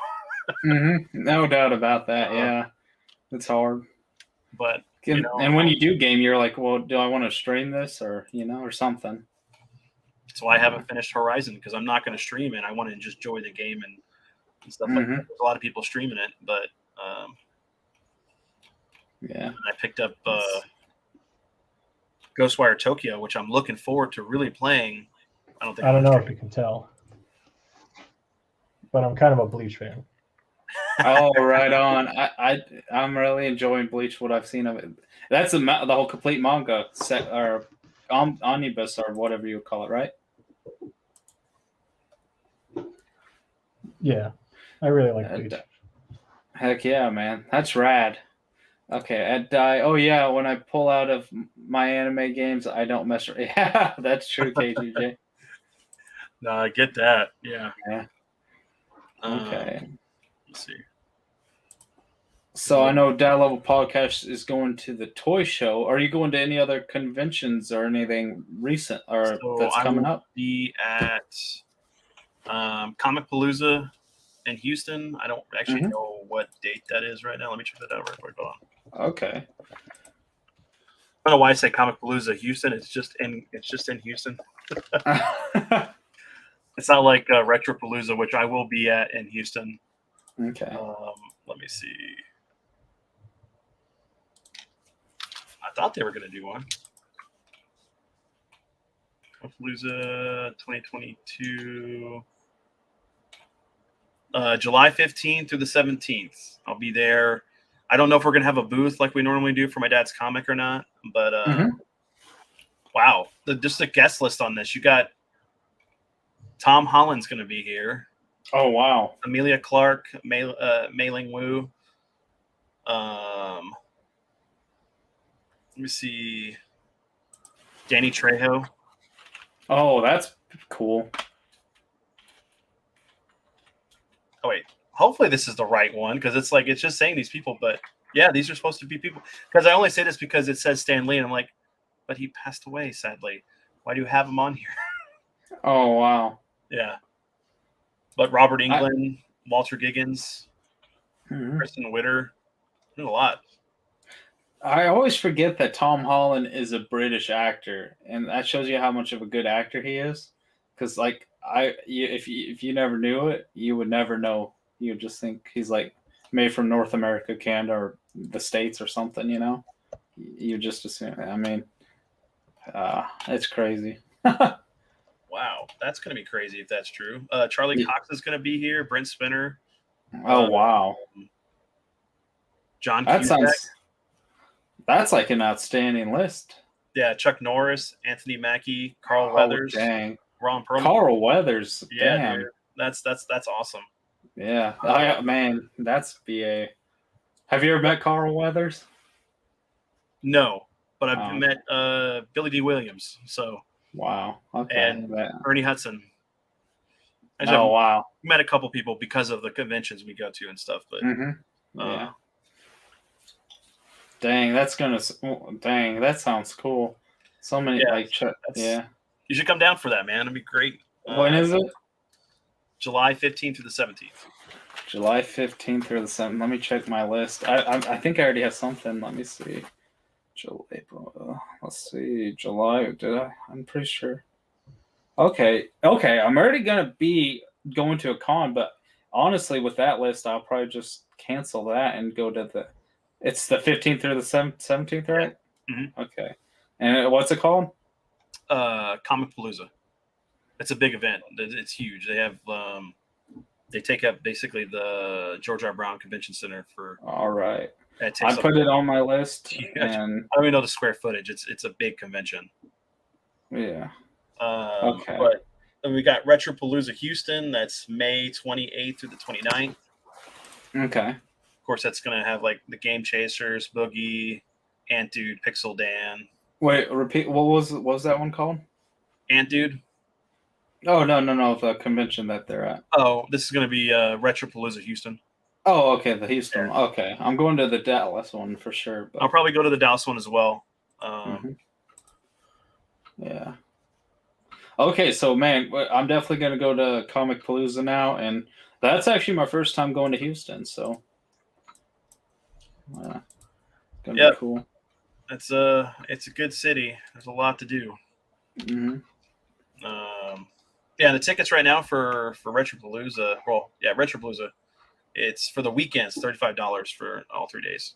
Oh, okay, that's not bad at all. So, dang. I'm sorry, both days. It's Saturday and Sunday. It's not Friday.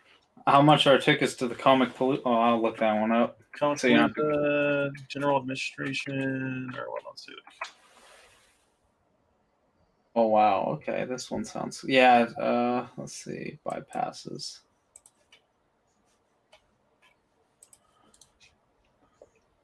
Oh, okay. It's we can pass. Oh, it's 83, but you get a lot of stuff with it, I think. Yeah. Okay. At least they're not doing at least as far as I know, they're not doing the whole thing where they would do the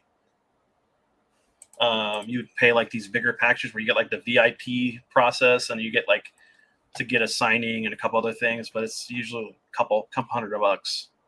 Oh, okay. Yeah. Dang. So yeah, I mean, for how many guests you can meet, Chuck Norris, Carl Weathers alone, just for that price plus 3-day thing, that's not too bad, honestly. And they have like arcades. They have a lot of panels. There's gaming tables, for tabletop. There's just a lot of vendors, artists. Yeah, there's a lot of stuff. Dang. Yeah, it's at the Hilton. Yeah, it looks cool. I'm glad I asked you. 90 days from now, but plenty of time to set things. Well, I mean, I was already going to be out that week, so it's just a few extra hours to get there. You guys instead of the Bolivar, Missouri convention I'm going to. It's not really a convention; it's just a toy meetup.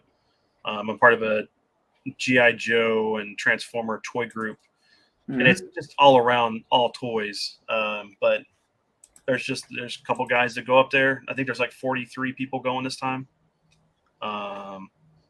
We just set up booths, hang out, have fun, good food, good conversations about toys and anime or whatever. Mm-hmm. Yeah. Make it 40, whatever you added. Add one because that's the one in a couple weeks. Yeah, I'll definitely be there. I have to call in sick that Sunday, say my car broke down because I took off next week Sunday, and then you said, oh, well, they switched it. So I said, well, it looks like I'm going to be calling in that Sunday. So don't get in trouble, man. Nah, no, I won't get in trouble for that. I mean, I'll be fine. They'll probably be mad, but I'll be like, oh well. Ain't that bad. We need to get J-Chip to go to some conventions. Yeah, exactly. You should definitely go, man. That'd be cool. One of these days. Mm-hmm. We need to find one that's going to be kind of close for everybody to kind of meet up and hang out at. Oh yeah, definitely. I do have some family in Texas, so it would be pretty easy for me to try to stay down there. That'd be definitely cool. Yeah. Yeah.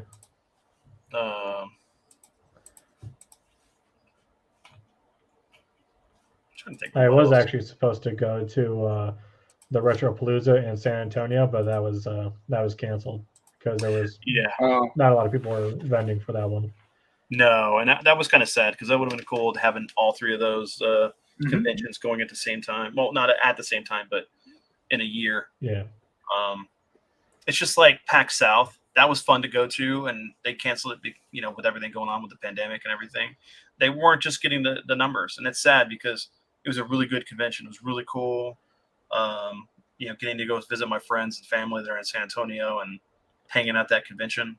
Getting to meet developers and stuff. So it was my first PAX. Yeah. I went there twice. There is a game convention in Iowa called No Game Con, and it's only a day convention, but I hear it's pretty fun. Is that one that Mike went to? My Retro Mikey? Yeah, I think he knows the owner of or whoever runs No Game Con, so that'll be cool. Maybe I can get some cool deals. Oh, are you in Iowa? No, I'm in Wisconsin. Oh, okay.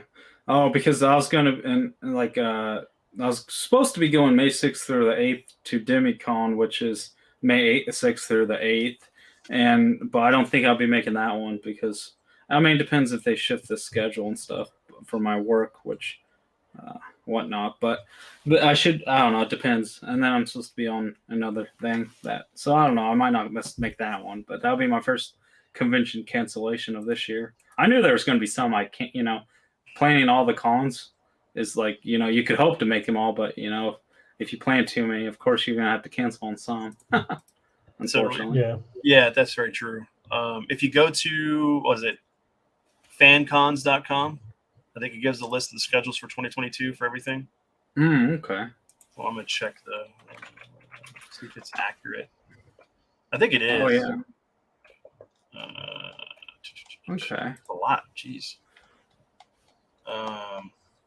Yeah, wow, that's a lot. Yeah. Tells you everything. Well, pretty much anime and gaming. Because I used to go to the one anime cons and then gaming cons, so it's like splits up, but this tells you everything. Yeah. Man, that's pretty cool. And where? Yeah. So what? There's the Texas Frightmare Weekend 2022. That's going to be in Dallas. I'm so jealous of Texas because you guys have so much. Like you pretty much have something you could go to every week almost. That's crazy. Yeah, it seems like it. There used to be a lot more. We used to have a lot of toy conventions and stuff. They're not as many as we used to. The comic conventions aren't as much as we used to. It was like at least a convention like once a month almost. Oh wow!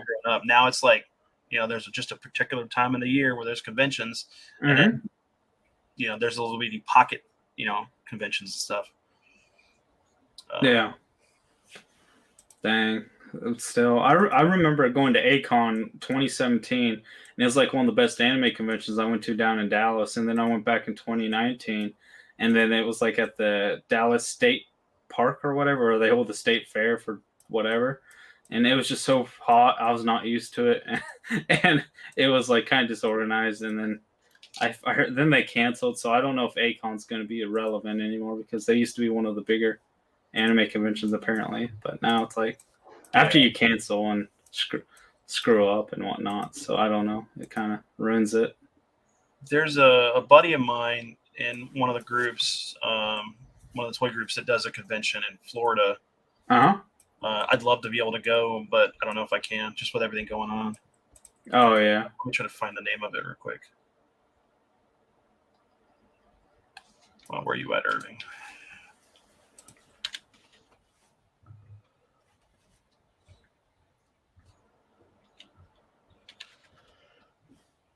I forget.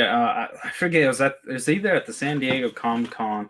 There was the Jim Kelly, the guy that played in Enter the Dragon with Bruce Lee. I wanted to go so bad to meet him. I was like a year before he passed away. I was so mad I didn't get to go. That would have been cool to meet him. Oh yeah, I love his character in that movie. Oh yeah, a lot of his acting career for what he got to do was great. Oh yeah, no doubt. Man, you come straight out of a comic book. Yeah. All right, so my buddy's convention that he does is UltraCon. UltraCon. Okay. South Florida Expo Center. It's going to be August 28th and 29th. Oh, okay. 27th to the 29th. Let me go look it up for you guys. See more. UltraCon South Florida.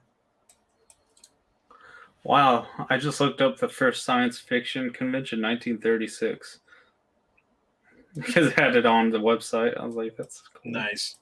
Yeah, that looks like a pretty cool site. I'm gonna bookmark that because that's pretty awesome.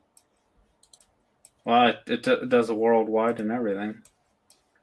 Where did you go? Pretty rod. Yeah, so just some of the people that are going to be showing up. You got Vic Mignogna, you got Kevin Nash,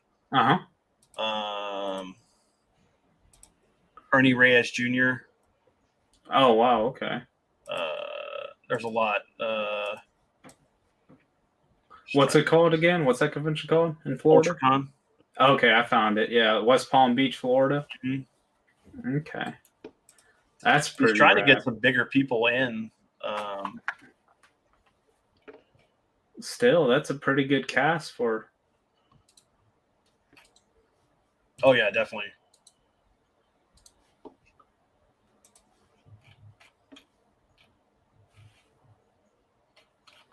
Wow. Yeah, that's nice. And the tickets are not bad. I mean, for a weekend pass is $40. Oh wow. And then for the VIP Saturday or whatever, it's 75. But that's probably just the is that 1 day passes? Yeah, I think those are just 1 day passes. I'm not sure. I have to look. Oh. Still, not too bad, I would imagine. Yeah. Remember, I went to Dragon Con in Georgia in August last year, and it was like $140 for the tickets. It was crazy. Yeah. And but I mean, it was like a 5-6. Was it a 5-day con? It was crazy. It was long. It was actually 6 because I think it started that Wednesday and then went on to like Monday, which is crazy. It's a long con. Just somehow I kept missing every panel I wanted to go to. That's the worst. Especially like when I'm working the booth normally for the comic and everything, and my dad's got to go do something, and then like Mark's pulled away, who's his partner for the book, and I'm like, man, there's a panel I want to go see with blah blah blah, whoever it is, and I can't go see it because I got to work the booth. Oh, hi, welcome to Stratum Comics, blah blah blah. Giving the speech to whoever's walking up, but yeah. Have a good one, Awaz. All right, man. Thanks for hanging out. Have a great night. Yeah, thanks for coming out, stopping by. Have a great one, man.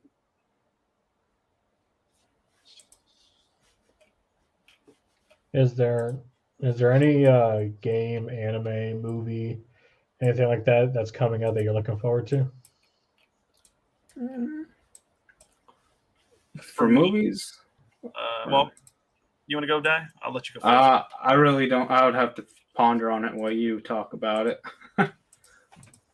For me, Sea of Stars. For it's made by the guys who made The Messenger, which is a great indie title as well. It's going to be an RPG. The visual style is very similar to Chrono Cross. And same thing with the combat system in it is very similar to Chrono Trigger. It's very Chrono Trigger, Chrono Cross inspired. Just looks great. I'm totally down for that. It's like last year we got Cyber Shadow, which is another indie title that I was waiting for. That game was fantastic. Fantastic style, music, there's a platforming in it. Very reminiscent of like Shinobi and Ninja Gaiden. Great game. If you have never played it, you can check it out. I think it's on Game Pass. At least the Cyber Shadow is. Yeah. Okay. For me, in October, Uzumaki is finally getting an anime, and I really like that manga series. So, have high expectations for that anime. It's coming out in October of 2022. So, looking forward to that. Okay. Yeah, that does look cool. Black and white too, so that's gonna be cool. Oh, is it? That's rad. That's cool. Yeah. Okay. So, yeah, I was gonna say that one too because that one's cool. I'm also excited for the Saga of Tanya of Evil season 2. About time. It took like 6 years, 7 years. That one was good. What else was there? I think there was a few. I'm looking at a list here. JoJo's Bizarre Adventures Part 6 is supposed to come out this year. Or it came out early last year, did it not? Y'all would know better than I would. Oh. The new Demon Slayer, I'm way behind on that, so I can't even say I'm excited for that. But, I mean, let's see. Attack on Titan Final Season Part 2. That came out already. I'm looking forward to Dragon Ball Superhero for sure. Looking forward to what they're going to do with Gohan and Piccolo and the rest of the crew. I'm actually looking forward to anything that Big West and Harmony Gold are going to be putting out for Robotech and Macross. That'd be fantastic. But there's nothing, there's a possible hint of another movie they're going to release, which is probably going to be the one they did for Frontier. So we'll see. But I'm looking forward to the Blu-ray release of Megazone 2-3. Fantastic anime. 3 OVAs. Can't give in too much of the spoilers about it, but a guy stumbles across a motorcycle that can transform. And the shenanigans that ensue because it has it. Very similar to that one anime that you checked out that we hung out in your stream with, the Metal Skin Panic or something like that, or Metal, yeah. Oh, okay, yeah, that one was a good one. Looking forward to the Live a Live re-release, remaster thing. Both the Cowabunga and Shredder's Revenge games. When's the Cowabunga collection come out? That is going to be, as far as Amazon's concerned, January 2nd. I mean, yeah, wow. Yeah, it's January 2nd. Jeez. Next year? Yeah. But that could be just an arbitrary date. I mean, it could be. Okay. Then also, there's the Darkstalkers OVA collection coming out next month. 31st. That's going to be $30 on Amazon. What else you got? June 24th is the Capcom Fighting Collection. And then, let me see. What all comes into that? Is it just a compilation of stuff, or? Yeah, it's just a compilation of like their other like 2D fighter games. Okay. Hold on. Look at it and tell you. I'm still waiting for the rest of their games to come out. I mean, come on, guys. I want SNK versus Capcom 1 and 2, or Capcom versus SNK. It looks like it's going to be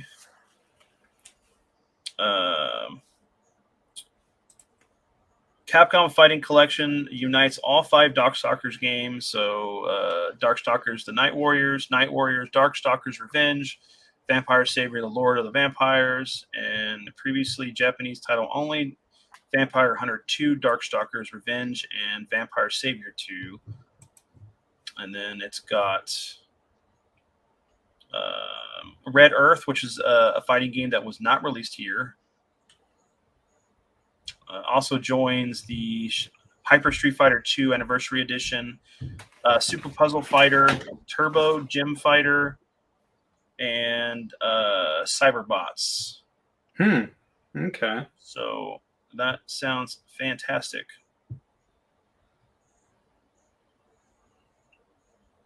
All right. Sounds good. I know they're making a new Bastard anime, but it's a Netflix. Yeah, so I'm not sure how good that'll be. We got the second series for the Ghost in the Shell Netflix series, which is actually a sequel to the original standalone Complex series. And then we got the next season for Ultraman. Okay. That first season was fantastic. There's a couple others that they're doing. So what do you guys personally think of Netflix exclusive anime so far? After all the ones they've done, at least all the ones that you have seen. Do you watch Netflix anime a lot, J-Chip? Or It depends. okay. I saw Seven Deadly Sins. It was okay. Okay. I saw Devilman Crybaby, which I understand that Netflix put money towards that work, so that's redeemable in my opinion. But overall, I didn't really think it was that great. I'm not a big fan of Go Nagai, but I mean, for what it was all right. All right. I'll tell you, the Shaman King anime that they did, they didn't do it. They just bought the rights to it. That's one of the better ones, but it's good. I do enjoy it, but I don't want to consider it. It's just exclusive, not really that they did. I don't think. Yeah, Netflix doesn't really do the anime. They're just paying for exclusive rights to it. Yeah. To brought over. I like when they give you the option to be able to do dual language, dubbed or Japanese subtitle. Because when they first started doing anime on Netflix, it was just subtitle only. I was like, why? If I'm playing it, I want to, especially if it's a series I've watched before, and I just kind of want to have it on and listen to it while I'm playing, so I can multitask. Yeah. I can't do it because I got to go and say, I guess I'm not playing. I'm reading the subtitles here more than I am playing. Mm-hmm. I'm actually excited for the Cyberpunk Edge Runner anime that's going to come out. I know everyone hated the game. I actually enjoyed it. I didn't have many crashes while I played it, but a lot of people have problems with that. But I'm excited for the anime for that. So I'm actually looking forward to now that I just saw that it was on here. Is the fact that the next season for Tiger and Bunny just came out. Okay. I enjoyed that series. That was really good. I watched that not too long ago, and I reviewed the first season. It was pretty good. Okay. Let's see what else. I guess there's okay. And I say it, and it's already on there. The Ultraman.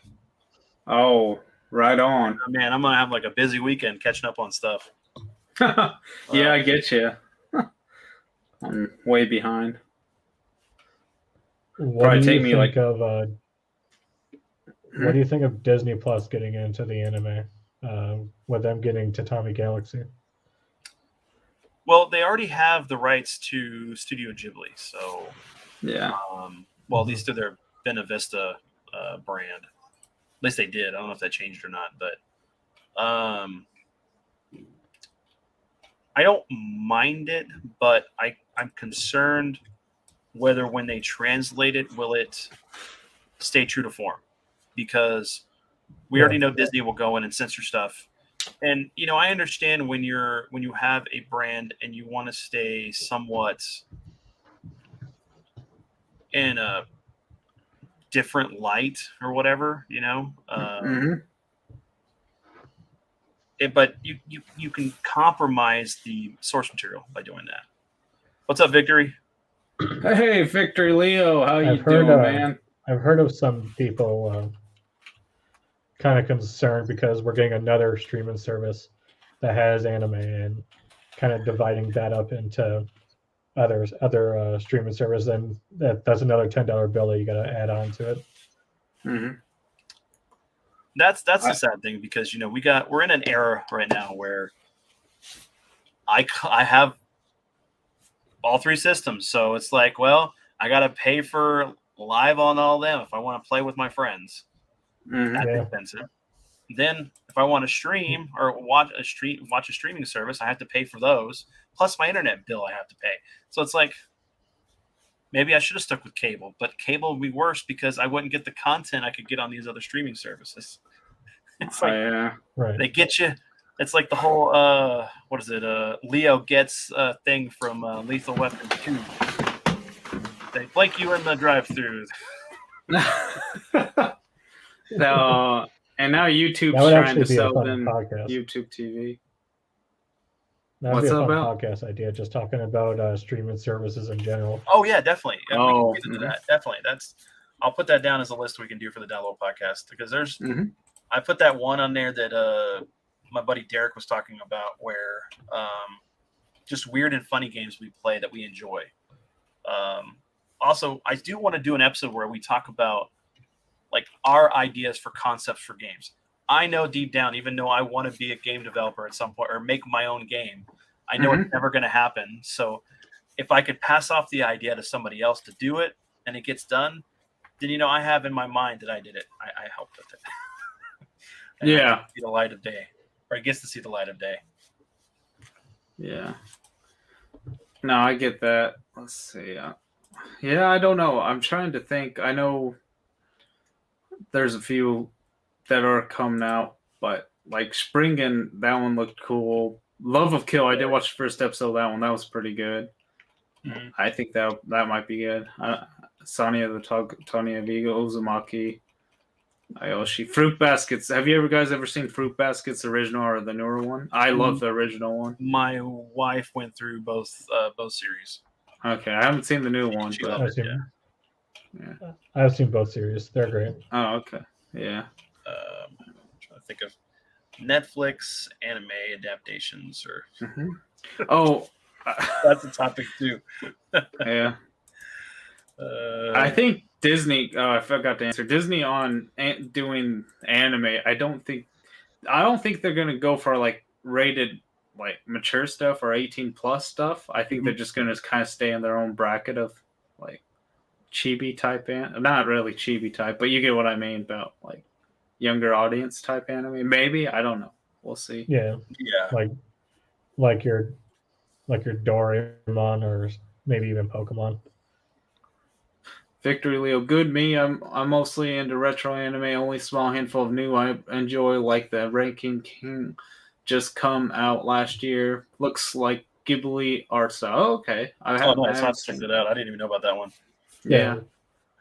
Ranking of Kings. That looks pretty good, actually. Okay. Okay, Police in a Pod looks actually really good. It looks like an older style type anime. And I'm not sure how good it's going to be. I know it released January 5th of this year, but it looks interesting. Just looking at it, looks like very like old school. I mean, it's probably newer stuff, but it just like the art of it or the poster of it looks like it came out of the 90s or 80s. Which looks cool. I'm looking forward to season 4 for Castlevania, though. I'm wondering where they're going to jump the timeline. Oh, okay. Which game they're going to start going towards next.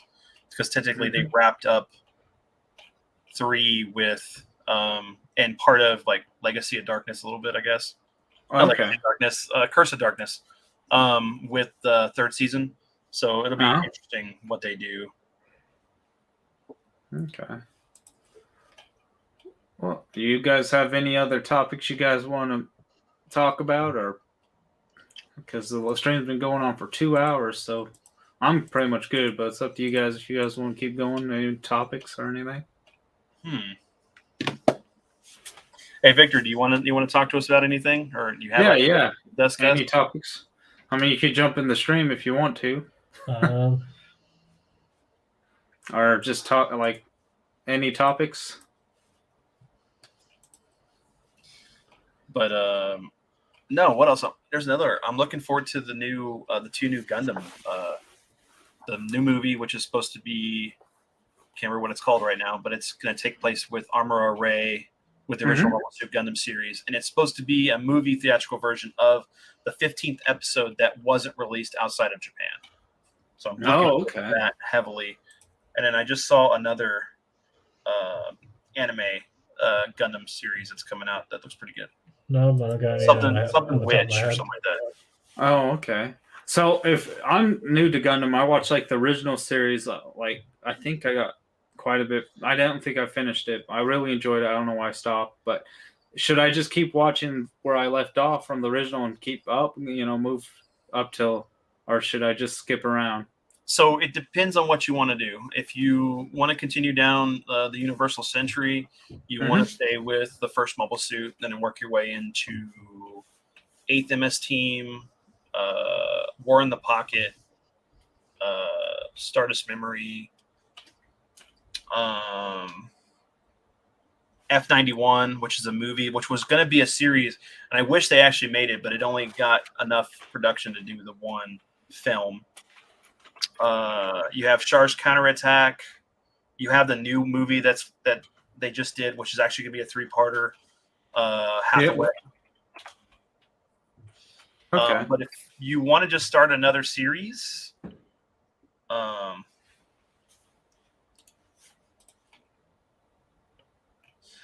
Night Victory.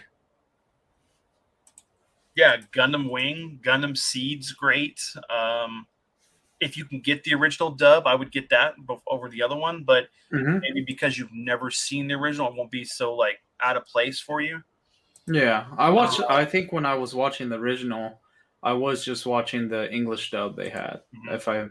So the G Fighter's really good. It's weird. It's different. It's good. It's really good. Of course, Victory was recommending that one. But you have 00 Gundam, both for that, and in the movie for that one was really good. But for Gundam Seed, you have the 2 series. You have Seed and you have Destiny. It's kind of a retelling of the original Gundam series, told differently. Okay. Come on, I'm trying to think of some other ones that are fantastic. Unicorn's good, but it takes place in the Universal Century era. There's Zeta Gundam, which is technically before Char's Counterattack, and there's Double Zeta Gundam. So technically, those Zeta Gundam and Double Zeta Gundam are actually the sequel to the original Mobile Suit series. Both those are really good. Only the first series, only Zeta. Huh? What's up? I was just saying, Double Zeta just gets really weird. Yes, it does, and it's the only one that didn't do a dub for. Okay. All right. Yeah, I definitely have to give him a watch because I've been listening to Nami Tamaki Raisin Gundam Seed. It's a ending theme on one of them, right? And I've been listening to that song for like 13 years now because it's so freaking good. And I don't know why it didn't push me to watch like everything and catch up, but you'd think I would have, but I don't know. I'm lazy. Definitely a lot more than I just put down there. There's a lot, but unfortunately, a lot of them haven't been dubbed. Oh, okay. But yeah, Victory X, whatever. I think it's I don't know if it's X Gundam or something like that. There's Ages, which takes place. It's like about a boy going through this, or younger kids going through it. You have the new series, the Iron and Blood Orphans, that's on Netflix that you can watch. That's pretty good. Okay.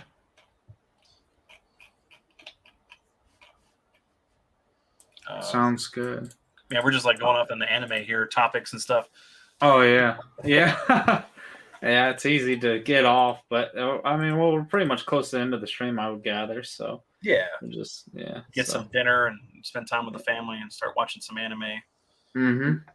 Yeah, definitely. Okay, so now that you did say that, what is the anime you're going to jump onto next thing, like the newest one you're going to watch? Or it doesn't have to be new. It's just like, what's the next one you're going to watch? Well, since I just found that Ultraman's on there, I'm going to be probably jumping onto that first because that's one of those series that I loved watching as a kid. Same thing with like if there was a new Mazinger. Yeah. I'd be totally jumping on that as well. All right. What about you? Back in the day was my thing. Oh, okay. What about you, J-Chip? I'm just going to be going through Attack on Titan. And okay. After that, who knows? Okay. All right. Well, I think my next one, I might try to finish Bleach finally. I think I put it off long enough. I'm on episode 6, 7. If I just push it, I could definitely get it done by next week, maybe. And I don't know. I might, because I know the new series is coming out and keep up with Shaman King, and then eventually after that will be the next thing is catch up in One Piece finally, because I know it's the next movie comes out, and usually that means the arc is about to end. So that's a telltale sign the arc is going to end finally after 2.5 years. So Kaido, I know Kaido's going to be the manga. Okay. I'm all caught up to the manga, and it's pretty damn good. Yeah. Okay. No spoilers, but tell me, is there going to be like another War of the Best or War or whatever? Like between the warlords and stuff? Yes. Okay, that's what I kind of figured because they Yeah. predicted that like 6 years ago. So Yeah. Okay, I can't wait. Well, who's your favorite One Piece character, J-Chip? My favorite Straw Hat is Brooke. I really like him a Brooke. lot. Okay. Okay. He earned my respect when he fought Big Mom. Yeah. In terms of my favorite One Piece character in general, though, I really like Doflamingo, and oh yeah, heck yeah. I thought he was a pretty good villain. Mm-hmm. Kaido's he's really my cool favorite. too. What were you saying, Dad? So I was going to say, how are you? First off, J-Chip, how are you liking Attack on Titan? I couldn't get into it, man. I just couldn't. Yeah, it's not my favorite. I mean, I'm in season 1, and strangely enough, it kind of just reminds me of like being in high school, just because that was the anime that was popular during my time in high school. So it's kind of nostalgic in that way. But okay. The best way I can describe season 1 is that it's like a blur of like this cool, flashy animation. But then they bring up these cool, interesting plot points that they're just like dangling in front of your head, and they're like, "We're gonna wait until like season 4 to reveal this." So, okay. 10 years will go by, and you'll finally know what's in the basement. Yeah, I just couldn't get into it, man. I tried, and like all my friends like, "Why can't you get into it?" I'm like, "Well, because I've seen better." I mean, it's bad. No, it's not bad. It's just sit there and say. And it's just not my cup of tea because, like, watching the MacGyver, the anime series, you'll understand where I'm coming from. That series hits all beats and is gory and just amazing storytelling. Wish it had more love. I really do. It's sad that the manga kind of got throttled. The creator of it stopped writing it, and it left it on this big cliffhanger, and it's like we'll never get the end of it. Okay. Have you guys seen Elven Lied? I've watched some of it. Okay. Yeah. Have you seen J-Chip? Okay. What do you guys think of that one? Because a lot of people say they either love it or they hate it. There's like no in between. I personally was in the camp that they loved it. I really did love it back. I mean, I watched it back in like the 2007 or something. The best way I can describe Elfen Lied to somebody is that it's like junk food. Like it's probably bad for you, but it's so enjoyable. Yeah. Yeah, it is.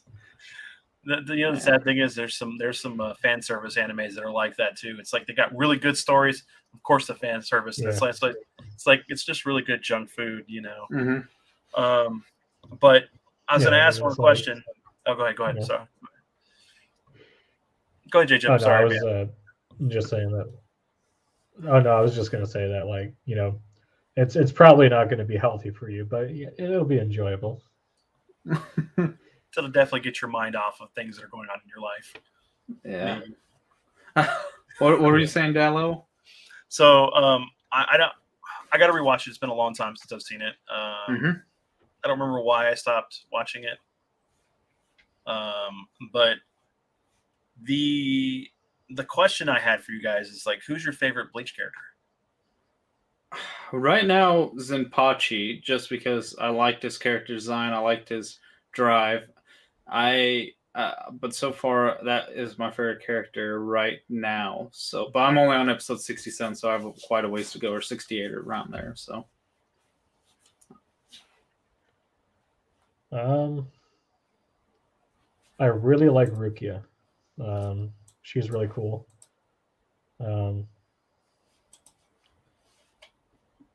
Who else do I like?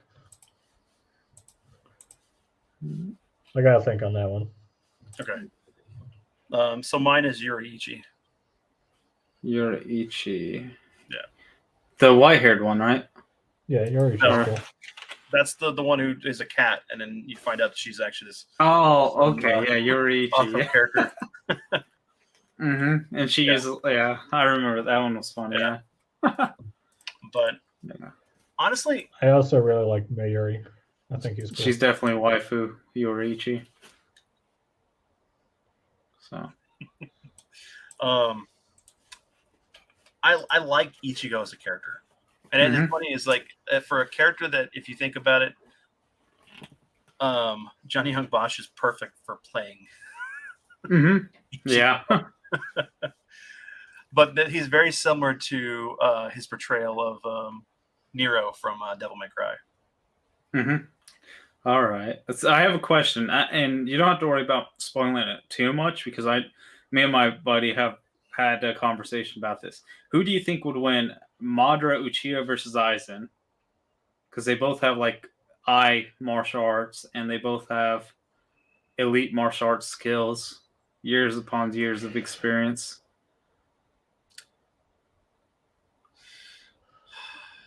Which version? The one we got towards the end of the series, or his in his prime? And then it also factors in like the fact of like with Aizen, especially with everything that happens towards the end there, dealing with the I can't remember what they're called now. Yeah, the power. I'll say okay, so I'll say for Madara, because if you choose like the one where you just can't die, I mean, it kind of I'll say reincarnation 6 pass or Madara for a while. That one. I mean, because in a way I think that's his strongest form, because even though he becomes so arrogant in his like form when he gets revived, I feel like that would be his weakness. Maybe I'm just being one side. What do you think would be the best match out of the pairing? Because it's hard to say, because you could choose Sage of 6 Paths Madara or reincarnated Madara with Sage powers, but it depends on which one you choose.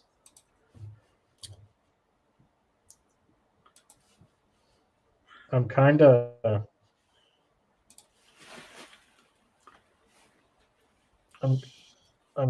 leaning on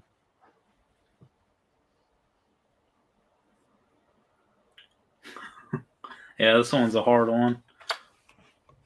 Yeah, that's really hard. I'm kind of leaning towards Aizen, just because of his ability to his entire ability is just Hypnotion. So it's like once he activates a Shikai, like would that even work on Madara though? That's so curious. And I don't know. I feel like Madara would fall into his trap of just being hypnotized. Okay, forever though, or would he be able to break out of it? Because wouldn't he be able to use Genjutsu on Aizen? See, that's where me and my buddy we're talking about, because it would be like the battle of like Genjutsu versus hypnosis, more than just raw power. Here's where I'll go on a little bit of a little weird tangent here. So for him, would Madara actually see Aizen? Because of the fact that him being a Soul Reaper and all that stuff.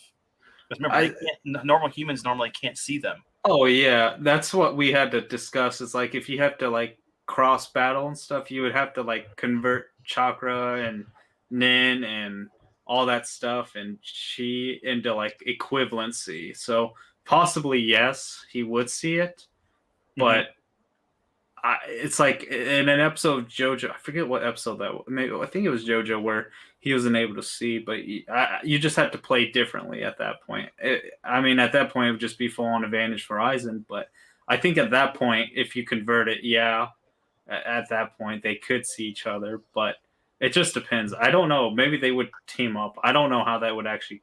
I feel like maybe if they're in the afterlife, maybe. Yeah. Because Madara's presence is so strong that he can't pass on. Yeah. And I feel like if I don't know, it's too complex, and probably I don't know, just for that one battle alone, because it's like it's not raw strength that would win the battle at all. So it's like a lot of complexities into that battle, more so than like he could just like fight him. And it's also kind of tough with Aizen. Yeah. It's tough because with the Aizen, motivation for Aizen is different than what happens to Aizen. Yeah. And I think Madara, I don't think Aizen really cares. He really doesn't care about challenges and stuff. So he's not going to The only way like Madara, I think, would be like Goku. He wants him to get stronger and stronger, but Aizen really doesn't care about that, does he? As much? No, he doesn't. Yeah, so that would be like Aizen's Madara's downfall. Aizen is very selfish. Yeah. Mm-hmm. Okay, that's what I was thinking. I'm just curious because I know Madara, he has too much pride for one, and he has like too much. He wants that challenge, and that's why. I mean, if he would have just waited to be revived and then get the 6 pass, he could have just wiped out everyone. But he wanted the battle to bleed. He wanted to feel the bleed and battle. You know, he was so happy when he was able to bleed again in that certain aspect. So I don't know, it's crazy, but that's definitely it, man. And see, I watched the anime up to like when they got into Shippuden, maybe like 20 episodes in, but I read the manga all the way through. Yeah. So I don't know how the representation of the character was with. I know it's mostly true to form, you know, especially other things going on, but yeah, I don't know. Well, we also know that Madara can be like manipulated because when he was manipulated by Black Zetsu and Kaguya, so and that was without just like genjutsu or anything. That was just by like complete manipulation of his own greed and pride. So I'm pretty sure that Aizen could possibly figure that out, you know. So I think he has advantages on different levels as well. So I don't know. It would be interesting, but I don't know. It's crazy. So I think you guys would have to think Aizen would win. I think I don't know. I would say he would probably win, but it's definitely tough because I could possibly see some kind of reason for moderate winning, but it kind of depends on like the context of what's going on.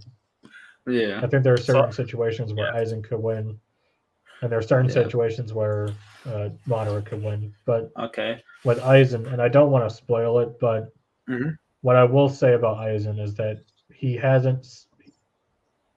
still hasn't reached like his full potential. Yeah, I mean, he has, but it's like we haven't, as the audience, seen that yet. Yeah, and there's still so much that like Kubo could just do with Aizen. And another thing is the thing about it wasn't Kishimoto, the writer of Naruto. He said that if him and Kaguya would fight, most likely Madara would win because one, he has way more battle experience and just in a way overall skill power of it. Because Kaguya, she has the like all the Renegons and stuff, but she doesn't have the experience to utilize it as well as Madara did. So I don't know how strong Madara could have got without if he didn't get backstabbed by a weak character. So I don't. It's hard to tell. But like I said, I think Aizen would have the upper hand because he would find out, his weaknesses, and Madara is too prideful and too bloodthirsty for battle to care about winning. So because I would definitely say that Aizen's been around longer than Madara. With the impact of how old he is when he gets resurrected. But because you don't really get an idea how time flows in the Soul Reaper area versus. Oh yeah, most definitely. Yeah. Oh, did he get kicked out again? I don't know. He may be grabbing something. Oh, okay. Yeah. We'll give him that.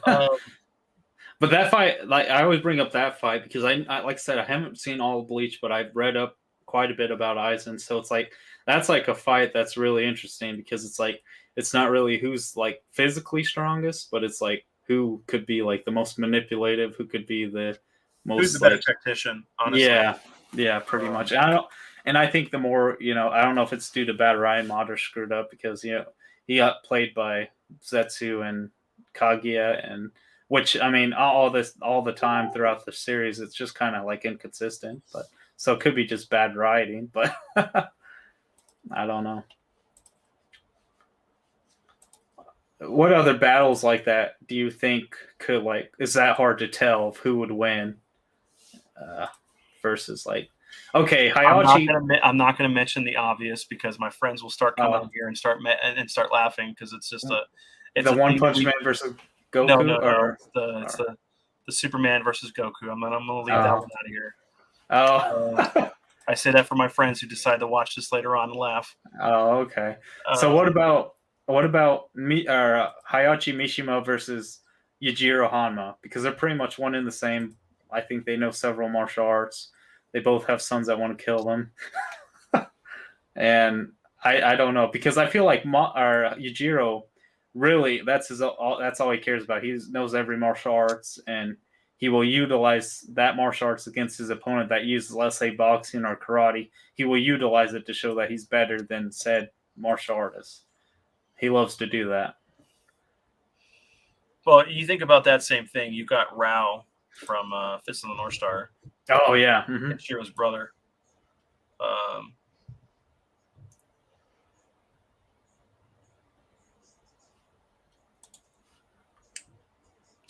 It's whether Hayachi would want to have the motivation to want to fight the guy. Oh yeah, yeah. Because remember, if he feels that they're above or below him, he usually won't fight them, or just because of his ego. Yeah, I think they're. I don't know. I think they're about like equally matched. I think that Baki universe is like equally matched, or at least close to what Tekken level is. Tekken. Yeah, because I don't know. I feel like they're so BA. I don't know. That's a hard discussion too. So would you go grab J-Chip, or did you put your bleach stuff back up? Your I just put my bleach stuff back up, but I do have one more question before I head out. Oh yeah. What is the most sentimental item in your collection? No matter how much it's worth, you'll never get rid of it just because it means so much to you. I have a few of those, and they're not in this room at the moment. But yeah, I have to ponder on that for a minute or so. I know there are some. What is yours, J-Chip? Mine is the long box version of Resident Evil 1. Resident Evil is my favorite franchise of all time, so it's like, having this just means a lot to me, and it's like, this is the very first Resident Evil that was ever released. And the fact that I own one of the copies of it, it just means a lot to me. It's also the very first video game I ever played in my life, so that also kind of makes it special to me. What a way to begin your gaming journey. That's a pretty amazing, man. Yeah, I was 5 years old. Oh, wow. So that's right. Yeah, wow. 5 years old playing Resident Evil? Jeez. I got to ask, when you're going down the hallway and the dog bursts Go ahead. I wasn't good enough to get to that point. I just died immediately to the first zombie. Oh. What about you, Dallo? I had to get used to the tank controls. All right, so this is just one of the items I have that I'll never get rid of. And if my buddies are watching right now, since we're at three people in the stream, and they've been messing with me just because they're my buddies. This right here. Oh, the G.I. Joe figure? This is Billy. This is Cobra Commander's son. Part of the G.I. Joe Club figure subscription service they did. And I never thought I'd get this because this thing keeps going up in price. But last year I was able to secure this in my collection thanks to my buddy Josh, if he's watching, and my buddy Rob, who owns the toy shop that we're going to go to at the end of the month. But yeah, definitely one of those things that I'm never going to get rid of. Oh, wow. Yeah. Okay, yeah. She's what would I? Probably, if I had to choose, almost all my stuff. That's the way I keep it, because probably my Super Nintendo, just because that was my very first system, and so many good memories with Donkey Kong Country trilogy and Disney's Aladdin, and even bad games like Five Goes West and War Dinosaurs and all the terrible games that come with it and all that stuff. Of course, you have the JRPGs. I only had secrets that are more an Illusion of Gaia and stuff like that. But I didn't have any of the high riders back then, but it just really what got me. I want to be the gamer or into stuff I am today if it wasn't for the Super Nintendo. I have my original Super Nintendo, so probably that I'd have to say. Definitely my new copy of Chrono Trigger, but my original box and all that stuff I wouldn't get rid of. Yeah. But this is another item that I won't get rid of is my Darth Revan. Oh, damn, that's sweet. Oh, That's man. pretty rad. Yeah, and so you can do this with it. Mm-hmm. You turn it red instead of purple. Oh, wow. Is that the ones where you could actually duel with? Yeah. I mean, dang. I wouldn't really want to duel with this or not, but Uh-huh. yeah, no, you can use it. I know you said you were in fencing, man. I remember back when I was in fencing, back in like when episode 3 of Star Wars came out, they had like the fancy ones, like the $120 ones or whatever they cost back then of the ones, and they were just dueling in the parking lot when it was night out. It was the coolest freaking thing I ever saw. I remember that. I never ended up buying one of those, but I always won like the Darth Maul one or something like that. So yeah, these lightsabers are cool. Mm-hmm. So, but yeah, here you go. This is just because this is right over here, and I got to give this back to my buddy Jeff because I have it on DVD. But Fist of the North Star, that's pretty rad. Yeah, damn, VHS, original VHS. Oh, I love that artwork. Pretty freaking rad. All right, well, I guess this is a good place to end it. We're up almost 2 hours and 40 minutes. So, do you have any last words, guys, or anything before we end the stream? I feel like it was a pretty fun stream, but we had a few bumps along the way with silence and stuff. But no, that's cool. It's not bad for our first one. Yeah, for a stream like this is pretty cool. I mean, especially I wouldn't mind doing this on a regular basis with you guys. Yeah. What do you guys think of StreamYard so far? Really cool. If you used this is the second time I've used it because I jumped on Retro's stream. One day he asked me to be on there. But it's free from what I know, right? I think it is. It's for 20 hours, but then the packages are quite expensive. Let me go over them real quick because the packages are like either $240 for the minute, like the second, and then it's like $4 something for the other package. So depending on what you want, if you just want this and do like a podcast like once a week or twice a week, it's pretty much free. So it's not too bad. So it's like 20 hours a week or something like that? Yeah, I believe that's what it was, if I'm not mistaken. So let me see. I might be able to see. I'll pull it up real quick. Because definitely when I hit my 50th episode, I may do it live. That'd be pretty cool. Oh, yeah, definitely. Because you use Zoom right now, right? Yeah.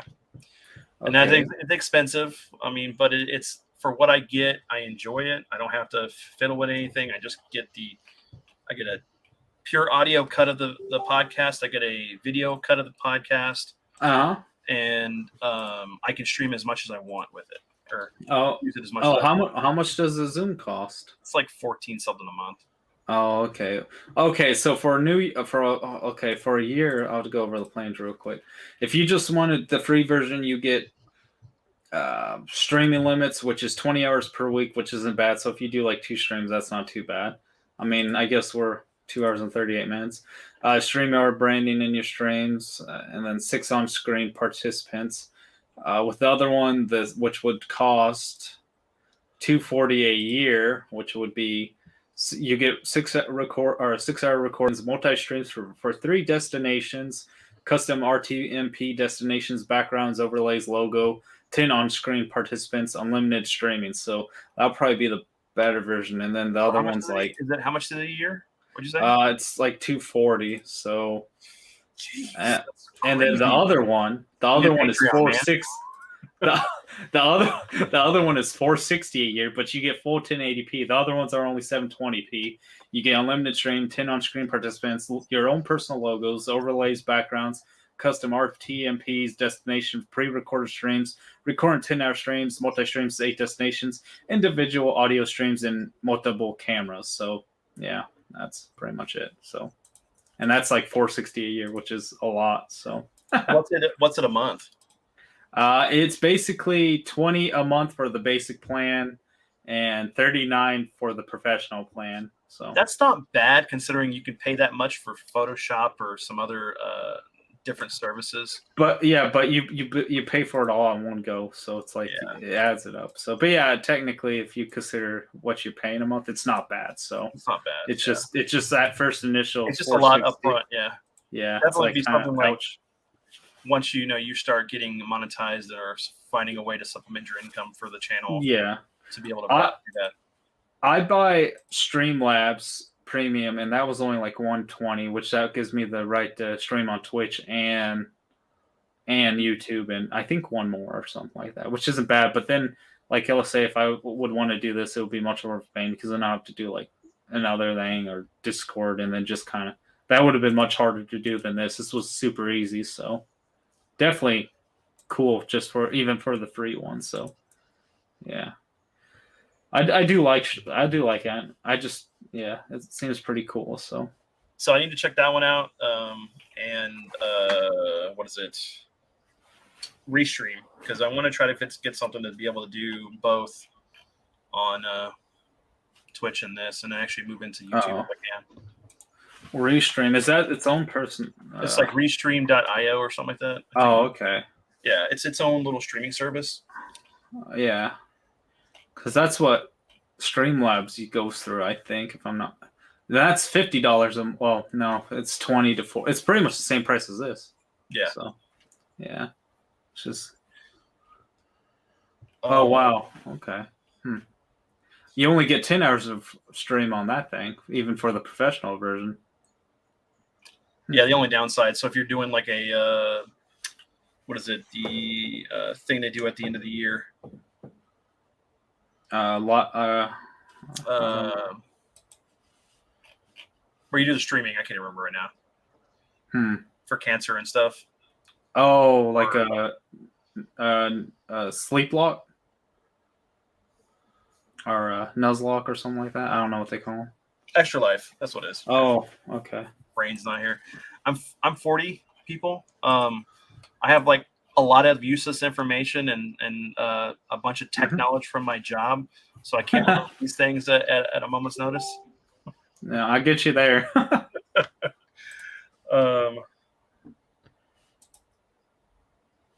almost okay. there. So my buddy Josh is telling me, he goes, and I'm sorry, Jchip, I don't mean to jump in on you because I know he asked you the same question. What you think about this software? He asked me, Have I found a Demona yet for the NECA figures? And I said, no, I haven't gone to go look for her. And he goes, I can get you one, but you're not gonna like it. Okay. What's that mean? Yeah. He goes, I bought two by accident. One was 70 shipped, and the second one was 50. So split the difference, maybe. Yeah. Figured I'd hit you up before Mike and the others. The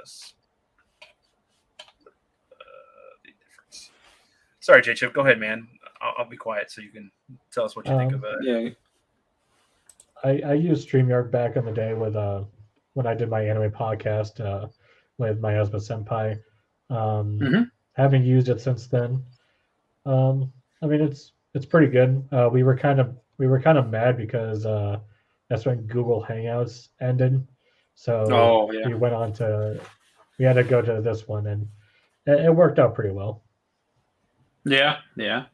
Dang, I didn't really use it much. I only used it a couple times, but Google Hangouts was pretty nice. Yeah. All right. Well, I guess we'll end this broadcast now. I hope everyone did enjoy, and thank you for Dad Level Podcast and J-Chip coming on, and everyone else that jumped in, and K2J, Hector, and everyone else. I hope, and OWAS, and everyone else, VGDS, and all that. So I'll see you next time. Dagyu Kusatsu out. So.